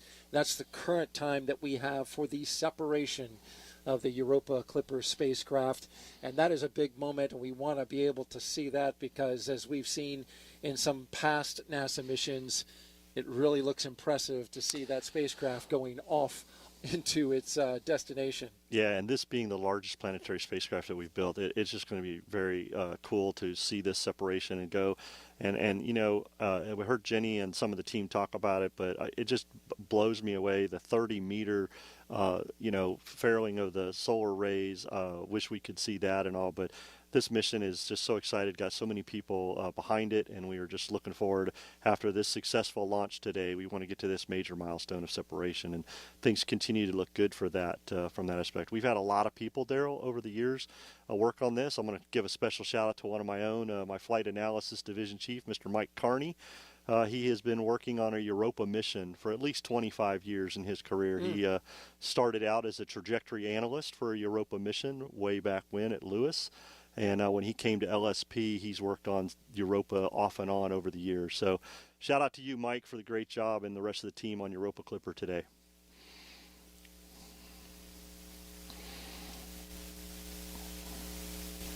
We just passed the 1 hour mark of flight for Europa Clipper and Falcon Heavy. Second stage. As you can see from this trajectory, Mick, it's going away from Earth. Yeah, this is that interplanetary transfer orbit that we talked about. That first burn got us into that park orbit around Earth.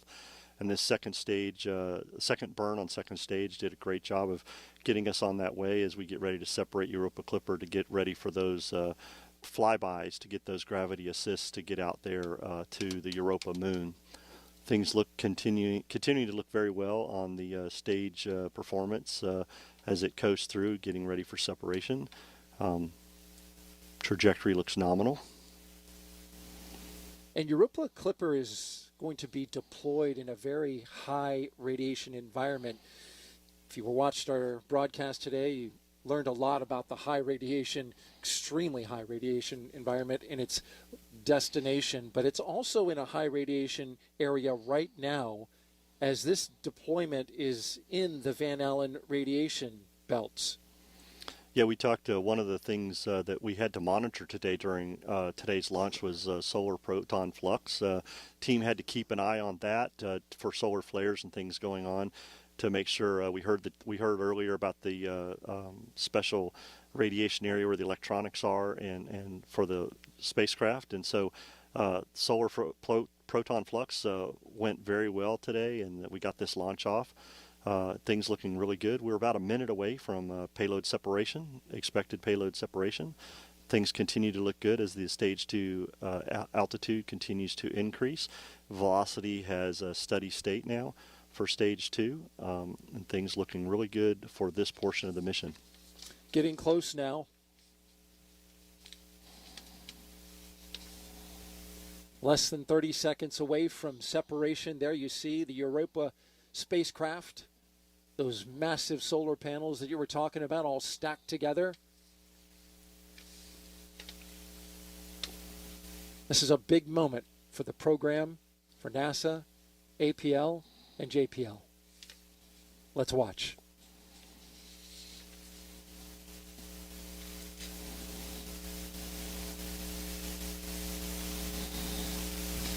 Europa Clipper, separation confirmed. And there you go. NASA's Europa Clipper probe embarking on a long-awaited mission to study Jupiter's icy moon Europa. And what a sight, Mick. That is absolutely gorgeous, Gerald, to see Europa Clipper on its way. Successful deployment from stage 2. Falcon Heavy performed very well today. Teams behind us are clapping and enjoying. That is a beautiful picture. Via the video, we can see that Clipper has successfully separated. Please say goodbye to Clipper on its way to Europa. Now that voice you heard just there is the Europa Clipper flight director, Pranay Mishra. He's with the mission support team. Okay, all stations, we are waiting for a sign of initial acquisition. Again, Telecom will confirm when we have carrier lock, and DDM will let us know when they see the first packet down. You can see the second stage and the spacecraft just hit orbital sunrise, fully illuminated by the sun coming over the Earth. And as you just heard the flight director say, they are now going to be monitoring for an acquisition of signal. Yes, this will be the first time the spacecraft gets information. Looking forward for that. The hope is that they would get it in the next few seconds. We're now looking at a split screen. On your left, you see Europa Clipper. On your right, this is telemetry coming. Or actually, this is the ground station looking for a spike, looking for a handshake with the spacecraft. And we expect to see that in the form of a blip. Daryl, as you say, they expect that here in a few seconds, but it can happen in a few seconds or anywhere from 15 minutes from now. So the team is closely monitoring this and looking for that, and we're hoping that we can gain AOS here very shortly.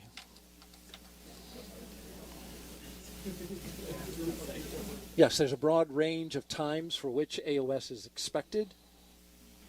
Flight GNC. Go. Just wanted to comment from the video that we could see that the sun was on the neg-Y side of the spacecraft. There were very low visible separation rates, and the negative Z-axis was pointed at Earth, so this should be favorable for comm. Copy, GNC. Thank you.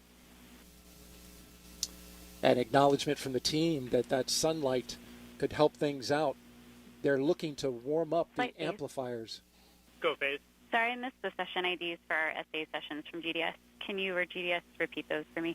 We did not call them out on net yet, but there are 5 session IDs that it will cycle through, so just a note. GDS, could you note those session IDs in your cache report, and then folks can go there and take a look? So they got 2 radios there that they are warming up. And once they get warm enough, they'll be able to send a signal transmitting down to the deep space network. And that's where JPL, the team that you see there in California, is awaiting to receive that signal, basically a handshake saying, hey, I'm here, I'm good. The bigger telemetry and the more the data about how it's doing will come down later. Go. Did we get confirmation that the alarm file was deployed? That's affirmative. Do we have the time at which that deployment was complete? GDS, do you have a specific time for when that alarm file deployment was complete? 17:05:06. Systems, you copy that time? Copy, thank you. Again, that's Europa Clipper Flight Director Pranay Mishra leading his team.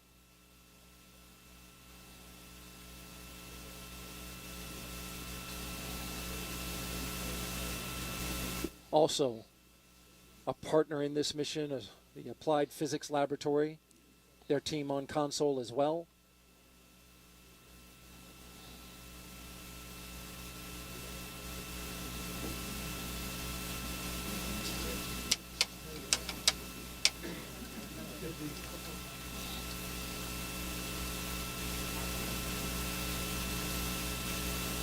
We're continuing to monitor the search for a signal.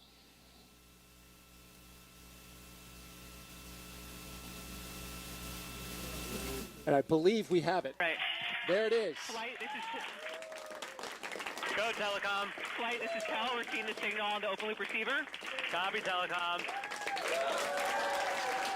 And there you have it. Confirmation of signal from the spacecraft, Europa Clipper. In the room there at the Jet Propulsion Laboratory erupting in applause. These teams have worked a long time. You've got some high fives. Flight, I got data on SSC. Copy, Telecom.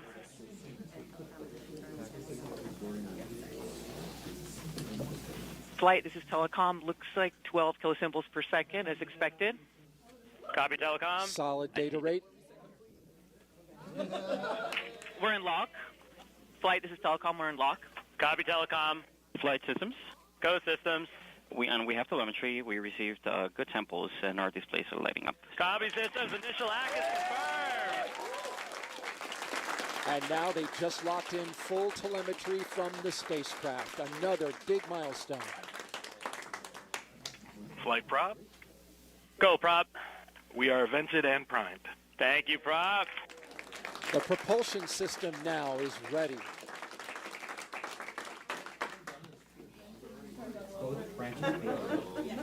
Flight, this is Nav. Go, Nav. We see Doppler data. Copy, Nav. Break. Flight systems. Go. We're reporting status that both branches failed to vent. Can Prop please confirm if venting occurred successfully?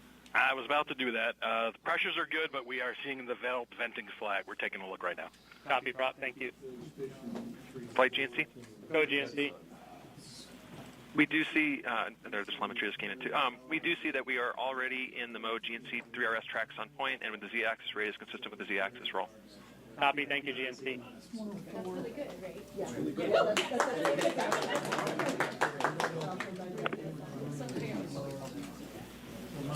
Flight FP. Go, FP. So the particular condition about both branch failing venting does not trigger a monitor, and we have no indication anything tripped, so it just moved down to priming. Copy. Can hear you, Sammy. Copy.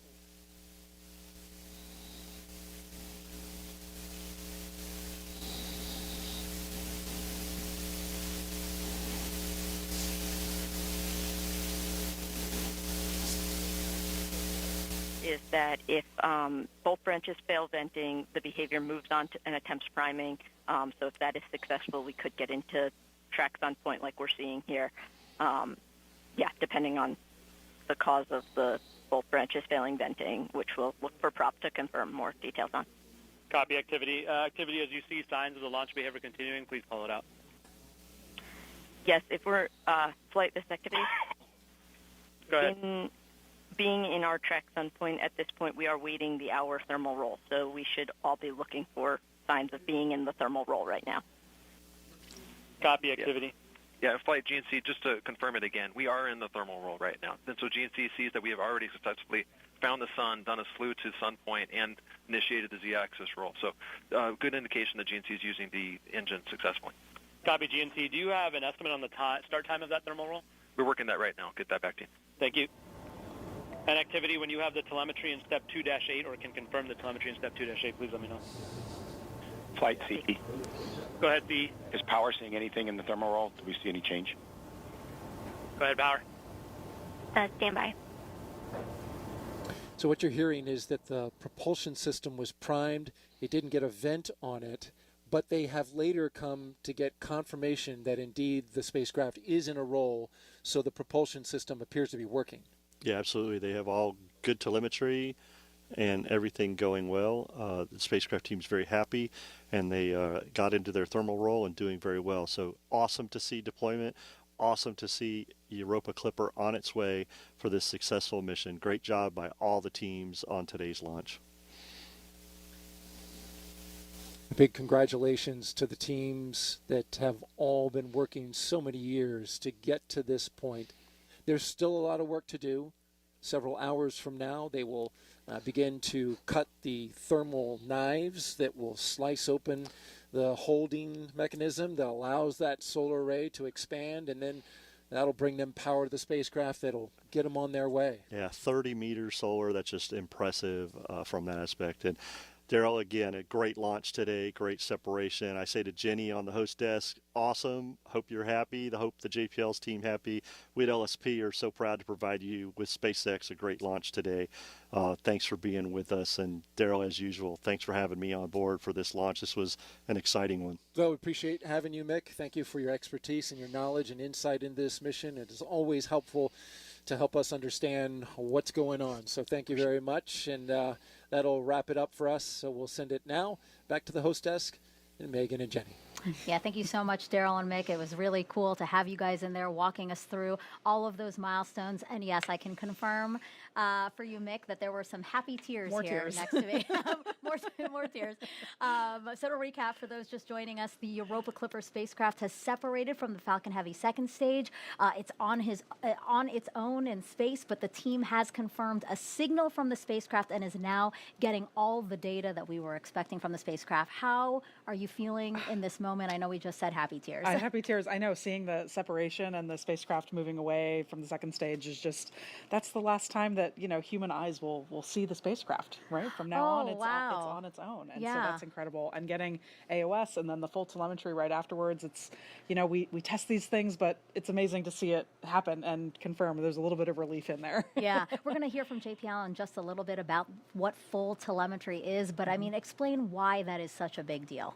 Yeah. So it basically allows all of our different subsystem experts to weigh in and say, okay, I'm seeing, my system looks good. My system looks good. I'm checking this. That looks, that's in the range we expect it to be. So it allows us to really understand the full kind of health of the spacecraft. And so that's why you were cheering. Yes. She was in the room. Yes, yes. All of us in the room were cheering. Again, a huge moment for the Europa Clipper team. And I know so many of you guys out there as part of the team, part of Jenny's team, really share in the relief and excitement. So let's get some more reaction from Mission Control at NASA's JPL in California. Raquel, all the cheering that we saw in that room was super cool to see.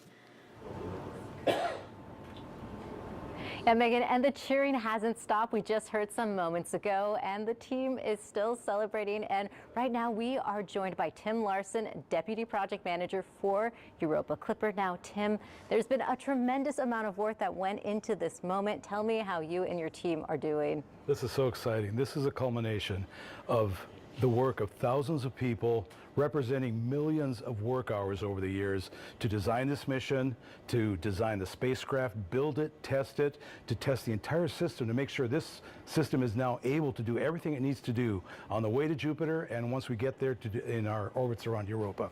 This is every person here and that's contributed to this have all contributed to making history today. And we have acquisition of signal and telemetry. Can you tell us about that data that you've received? Yes, that's the data that tells us the spacecraft, the state of the spacecraft. It tells us what equipment is on and off, the temperatures, voltages, currents, software messages that tell us what's going on. So all of that informs the team in the MSA, and they can now start evaluating the state of health of the spacecraft and its readiness to keep going. And we're celebrating now, but there is still a lot of work ahead. Can you walk us through what the next few weeks look like for Europa Clipper? Yeah, this is going to be a busy time for the team because now that the spacecraft is flying on its own, we'll go through a series of activities where we check out every bit of equipment on the spacecraft, make sure that every subsystem is working as it's supposed to, and then we'll start a series of activities checking out the instruments on the spacecraft. And we have a couple of key deployments that come up right after that, deploying the boom for the magnetometers and deploying the antennas for the radar instruments. So it's going to be a busy few weeks. Exciting times ahead. Tim, thank you so much for joining us, and congratulations to you and your team. Thank you. This is so exciting for the entire team. And that'll do it here at JPL. Megan, back to you. All right, and back here at the Space Coast, we are now joined by Dr. Denton Gibson with NASA's Launch Services Program. Today, he was on console supporting the launch. Another successful mission for you guys. Yes, it was, and an exciting one. It was a beautiful day to launch a rocket to Europa. Absolutely. I mean, weather, we couldn't ask for better weather, so that was amazing. But first of all, I just want to say thank you to the amazing team that we have, the combined NASA, SpaceX, LSP, JPL team. It did an amazing job. And this team never stops amazing me. Yeah. I mean, just a couple of days after we had a extremely major hurricane hit, with a lot of teams still without power, we were able to get through this countdown and have this amazing launch. And we couldn't ask for a better team that was working this. And I could just say, and of course, our partners at the Space Force also supported us through this launch. But it was just amazing that we got through this. Yeah. Well, and I'll just say, as a member of the Europa Clipper team, we are very grateful for the ride to space. So thank you so much. Yes. So it was awesome. Yeah, and specifically, I mean, speaking from the team, the fact that, again, we were talking about this earlier, that NASA and SpaceX were able to bring this together to bring us to launch today. Talk a little bit about that with Denton. Mm-hmm. Yeah, especially right on the heels of a hurricane. It seems like this was a monumental effort to get to this point. Yeah, absolutely. Yeah. And, even though many members of our team are still without power. That's right. We all work together as a team. We came together to turn the things around quickly. The KSC was able to open and get our teams in to start looking at the spacecraft launch vehicle, working through anything, impacts from the hurricane. Thank God there wasn't many significant impacts, so we were able to work through that. We were able to get the team together to work things and be able to get to this point. Mm-hmm. So it was a huge monumental task, but this team really came together and got it done. Mm-hmm. Yeah. Jenny, do you have any questions for Denton? Again, I think you're kind of speechless right now. I know. I mean, what does it mean for LSP to be part of Europa Clipper's journey? I mean, the mission itself is amazing. Yeah. And to be the team that helped enable the spacecraft to get where it needs to go, to get the science that everybody's looking forward to getting. Right? I mean, I couldn't tell you how excited I am to really get and hear some of the science of the discovery that's going to come from this mission. Yeah. So it always means a lot to LSP to be entrusted with such a monumental mission and to get it where it needs to go successfully. So that's always, significant to have us be a part of that. So incredibly beautiful launch. Yeah, you guys enable so much science that could really change our outlook on our planet, on our universe. So thank you for that. And because as a little thank you to you, I know you guys love our launch highlights. So why don't we take a look at another launch replay from today's Europa Clipper launch. And here we go. 10, 9, 8, 7, 6, 5, 4, 3, 2, 1. Ignition. And liftoff. Liftoff of Falcon Heavy with Europa Clipper, unveiling the mysteries of an enormous ocean lurking beneath the icy crust of Jupiter's moon, Europa. Engine chamber pressures are nominal. See that the chamber pressures are nominal as we hear. All 27 Merlin engines look great. Rocket beginning to roll. Putting down 5.1 million pounds of thrust.